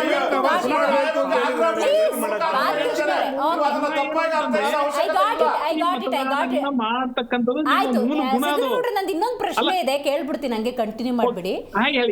ಈಗ ಬಸನಗೌಡ ಪಾಟೀಲ್ ಯತ್ನಾಳ್ ಅವರು ಈ ರೀತಿ ಚುನಾವಣಾ ಪ್ರಚಾರದಲ್ಲಿ ಭಾಗಿಯಾಗೋದ್ರ ಹಿಂದೇನಾದ್ರೂ ಲೆಕ್ಕಾಚಾರ ಇದೆಯಾ ಅಂತ? ಗೆದ್ರೆ ಸಹಜವಾಗಿ ಒಂದು ಕ್ರೆಡಿಟ್ ಅನ್ನೋದು ಲಭ್ಯವಾಗುತ್ತೆ, ಅವ್ರ ದಾರಿ ಸುಗಮ ಆಗಬಹುದಾ ಅಂತ ಈ ಬಗ್ಗೆನೂ ಒಂದಷ್ಟು ಚರ್ಚೆಗಳಾಗಿದೆ. ಏನ್ ಹೇಳ್ತೀರಿ ಇದ್ರ ಬಗ್ಗೆ?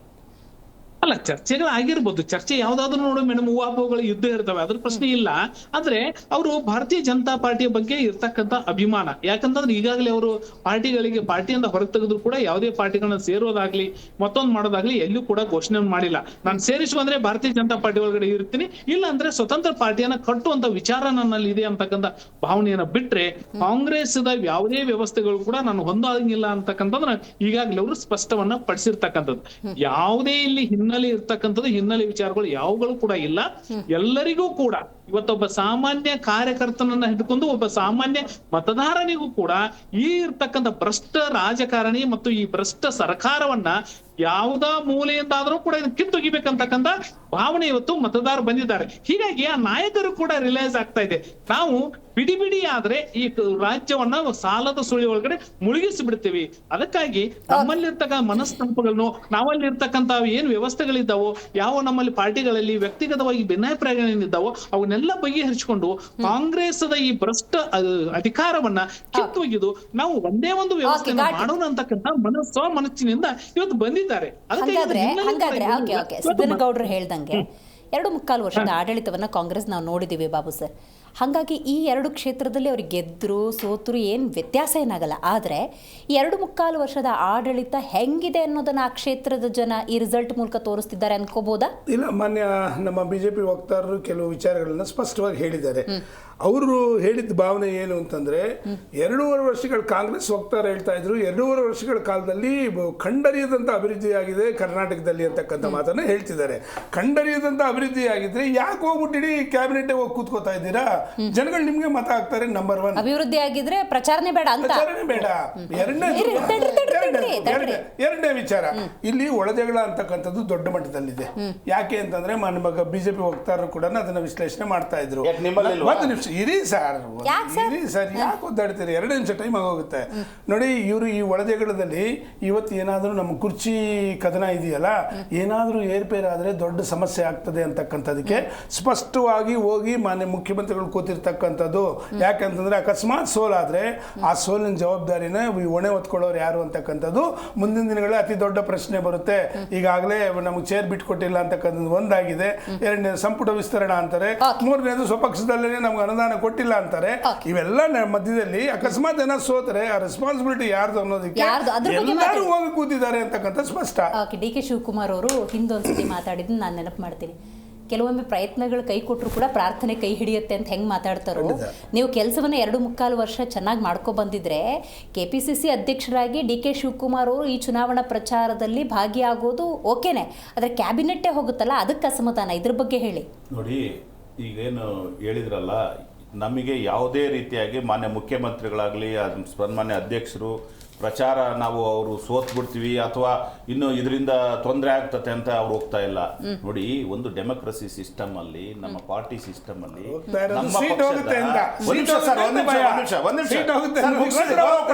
ನಾನು ಗೌರವ ಕೊಟ್ಟಿದ್ದೀನಿ ಸರ್. ಅದು ಒಂದು ಪಕ್ಷದ ಅಭ್ಯರ್ಥಿ ಅಂತ ಹೇಳಿದ್ರೆ, ನಮ್ಮ ಪಕ್ಷದ ಒಂದು ಪ್ರಾತಿನಿಧ್ಯವನ್ನ ಅಲ್ಲಿ ಮಾಡ್ದ ಅಂತ ಹೇಳಿದ್ರೆ, ಪ್ರತಿಯೊಬ್ಬ ಮುಖ್ಯಮಂತ್ರಿನೂ ಹೋಗ್ತಾರೆ, ಉಪಮುಖ್ಯಮಂತ್ರಿಗಳು ಹೋಗ್ತಾರೆ, ಸಚಿವರು ಹೋಗ್ತಾರೆ, ಶಾಸಕರುಗಳು ಹೋಗ್ತಾರೆ, ನಾವು ಕಾರ್ಯಕರ್ತರು ಹೋಗ್ತೀವಿ, ಪ್ರತಿಯೊಬ್ರು ಕೂಡ ನಮ್ಮ ಕಾರ್ಯಕರ್ತರಲ್ಲಿ ಹೋಗಿ ಕೆಲಸ ಮಾಡ್ತೀವಿ. ಬಿಜೆಪಿನಲ್ಲಿ ಮಾಡ್ತಾ ಇಲ್ವಾ ಬಿಜೆಪಿನಲ್ಲಿ? ಬಿಜೆಪಿ ಮುಖ್ಯಮಂತ್ರಿಗಳಿದ್ರಲ್ಲ, ಇವರು ಚುನಾವಣೆಗಳು ಎದುರಿಸಿದ್ರು. ಇವ್ರ ರೀತಿನಲ್ಲಿ ಬಿಜೆಪಿ ಅವರ ರೀತಿನಲ್ಲಿ ಏನು ಆಪರೇಷನ್ ಮೇಡಮ್ ಒಂದ್ ನಿಮಿಷ, ಸನ್ಮಾನ್ಯ ಯಡಿಯೂರಪ್ಪನವರು ಅಲ್ಲ, ನಿಮ್ಗೆ ನೆನಪು ಮಾಡ್ತೀನಿ, ಸನ್ಮಾನ್ಯ ಯಡಿಯೂರಪ್ಪನವರು ಮುಖ್ಯಮಂತ್ರಿ ಇಡೀ ಕ್ಯಾಬಿನೆಟ್ ಅಷ್ಟೇ ಅಲ್ಲ ಮೇಡಮ್ ಒಂದ್ ನಿಮಿಷ, ನಾನು ಹೇಳ್ತಕ್ಕಂಥದ್ದು ಏನಂತ ಹೇಳಿದ್ರೆ, ಇವರು ಬರೀ ಚುನಾವಣೆ ಇದ್ದಂತ ಸಂದರ್ಭದಲ್ಲಿ ಹೋಗಿರೋಂಥದ್ದಲ್ಲ, ಇವರು ಮುಖ್ಯಮಂತ್ರಿಗಳಾಗಿ ಅವರಿಗೆ ಮಂತ್ರಿಗಳು ಕೊಟ್ಟು ಆಮೇಲೆ ಚುನಾವಣೆಗೆ ಹೋಗಿರ್ತಕ್ಕಂಥದ್ದು, ಇಂಥದ್ದನ್ನು ಕೂಡ ಅವ್ರು ಮಾಡಿದ್ದಾರೆ. ಅಂದ್ರೆ ಅಧಿಕಾರ ಹಂಚಿ ಆಮೇಲೆ ಚುನಾವಣೆಗೆ ಹೋಗಿದ್ದಾರೆ. ಅದನ್ನ ಯಾಕೆ ಹೇಳ್ತಾ ಇಲ್ಲ? ಒಂದು ಇನ್ನೊಂದು ಮೂರನೇದು ಅಲ್ಲ, ಬಿಜೆಪಿ ವಕ್ತಾರ ಹೇಳಿದ್ರು ಅಲ್ಲಲ್ಲ, 10 ದಿನಗಟ್ಟಲೆ ಕುಮಾರಸ್ವಾಮಿ ಅವರು ಕ್ಯಾಂಪ್ ಹಾಕಿದ್ರು ಎಲ್ಲಿ ವರ್ಣ ಕ್ಷೇತ್ರದಲ್ಲಿ. ಅದನ್ನು ಕೂಡ ಸಿದ್ದರಾಮಯ್ಯ ಗೆಲ್ಲಿಲ್ವಾ ಮುಖ್ಯಮಂತ್ರಿ? ಬಿಜೆಪಿಯ ಕಾಂಗ್ರೆಸ್ ಗ್ಯಾರಂಟಿ ಬಗ್ಗೆ ಬಿಜೆಪಿನವರು ಹೇಳ್ತಾ ಇದ್ದಾರೆ. ಮತ್ತೆ ಸಾಲದ ಸುಳಿಯಲ್ಲಿ ಮುಳುಗಡೆ ಅಂತ 2 ಮಾತುಗಳನ್ನು ಹೇಳಿದ್ರು. ಉಲ್ಲೇಖ ಮಾಡೋದಕ್ಕೆ ಇಷ್ಟಪಡ್ತೀನಿ. ಭೂತದ ಬಾಯಲ್ಲಿ ಭಗವದ್ಗೀತೆ ಅಂತ. ಈಗಾಗಲೇ 200 ಲಕ್ಷಕ್ಕೂ ಹೆಚ್ಚು ಸಾಲ ಮಾಡಿರ್ತಕ್ಕಂಥ ಕೇಂದ್ರ ಸರ್ಕಾರಗಳು, ಮತ್ತೆ ಅವರೇ ಇರ್ತಕ್ಕಂಥ ಅವರ ರಾಜ್ಯಗಳು, ಬಿಜೆಪಿ ರಾಜ್ಯ ಸರ್ಕಾರಗಳು ನಡೆಸ್ತಿರ್ತಕ್ಕ ರಾಜ್ಯಗಳು ಸಹ ಅತಿ ಹೆಚ್ಚು ಸಾಲಗಳನ್ನು ಮಾಡಿರ್ತಕ್ಕಂಥ ಅವರ ಬಾಯಲ್ಲಿ ಇಂತಹ ಮಾತುಗಳು ಆಡ್ತಾರೆ. ಮತ್ತೆ ಇವರು ಹೇಳ್ತಾರೆ, ಮಂತ್ರಿ ಮಂಡಲ ಹೇಗೆ ವರ್ಕ್ ಮಾಡ್ತಾ ಇದೆ ಅಂದ್ರೆ, 2 ಬೂತ್ಗೆ ಒಬ್ಬ ಮಂತ್ರಿ, ಒಬ್ಬ ಶಾಸಕನ ನೇಮಕ ಮಾಡಿದೆ. ಎಷ್ಟು ಭಯ ಬಿದ್ದಿದ್ದಾರೆ ನೋಡಿ. ಪಂಜಾಬ್ ನೋಡಿ, ನಾವು ದೆಹಲಿಯಲ್ಲಿ ನಮ್ಮ ಅರವಿಂದ್ ಕೇಜ್ರಿವಾಲ್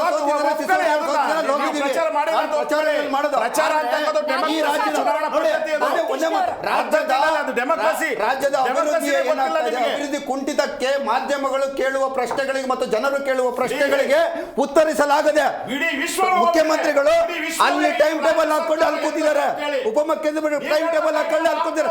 ರಾಜ್ಯದ ಜನರನ್ನ ಸರ್ವನಾಶ ಮಾಡ್ತಾ ಇದೆ ಕಾಂಗ್ರೆಸ್ ಸರ್ಕಾರ. ನಾಗೇಂದ್ರ ಬಾಬು ಅವರು, ಆಲ್ಕೃಷ್ಣ ಅವರು, ಶಶಿಧರ್ ಆರಾಧ್ಯ ಅವರು, ಸಿದ್ದನಗೌಡರು ಕಾರ್ಯಕ್ರಮದಲ್ಲಿ ಭಾಗಿಯಾಗಿದ್ದಕ್ಕಾಗಿ ಧನ್ಯವಾದಗಳು. ಒಟ್ಟಾರೆ ಈ ಪೊಲಿಟಿಕಲ್ ಹೈಡ್ರಾಮಾಗಳಿರ್ತಾವಲ್ಲ, ಅದನ್ನು ಇನ್ನೂ ಕಣ್ ತುಂಬ್ಕೊಳ್ಳಿ. ಯಾಕಂತ ಹೇಳಿದ್ರೆ, ನೀವು ನೋಡ್ತಾ ಇದ್ದೀರಿ, ಒಂದು ಸತಿ ಉಚ್ಚಾಟನೆ, ಮತ್ತೊಂದು ಸತಿ ಸೇರ್ಪಡೆ, ಚುನಾವಣಾ ಪ್ರಚಾರದಲ್ಲಿ ಭಾಗಿಯಾಗುವುದು, ಇನ್ನೊಂದು ಯಾವುದೋ ಒಂದು ಪಕ್ಷನ ಮನಸ್ಸಕ್ಕೆ 2 ಪಕ್ಷಗಳು ಒಂದಾಗೋದು, ಇದು ಕರ್ನಾಟಕದ ರಾಜಕೀಯದಲ್ಲಿ ನಿರಂತರವಾಗಿ ನಡೆಯುವಂಥ ಪ್ರಕ್ರಿಯೆ. ಆದರೆ ಪ್ರಜ್ಞಾವಂತ ಮತದಾರ ಪ್ರಭುಗಳು ಅಂತ ಇರ್ತಿರಲ್ಲ, ಅವರು ಪ್ರಜ್ಞೆ ಇಟ್ಕೊಂಡು ಮತ ಹಾಕಿ, ಆಗ ನೀವು ಒಬ್ಬ ಸೂಕ್ತ ನಾಯಕನನ್ನು ಆಯ್ಕೆ ಮಾಡೋದಕ್ಕೆ ಸಾಧ್ಯ ಅಂತ ಹೇಳ್ತೇವೆ. ಇವತ್ತಿನ ಕಾರ್ಯಕ್ರಮ ಮುಗಿಸೋಣ. ನೋಡ್ತಾ ಇರಿ ಜೀ ಕನ್ನಡ ನ್ಯೂಸ್, ಸತ್ಯವೇ ಸುದ್ದಿಯ ಜೀವಾಳ.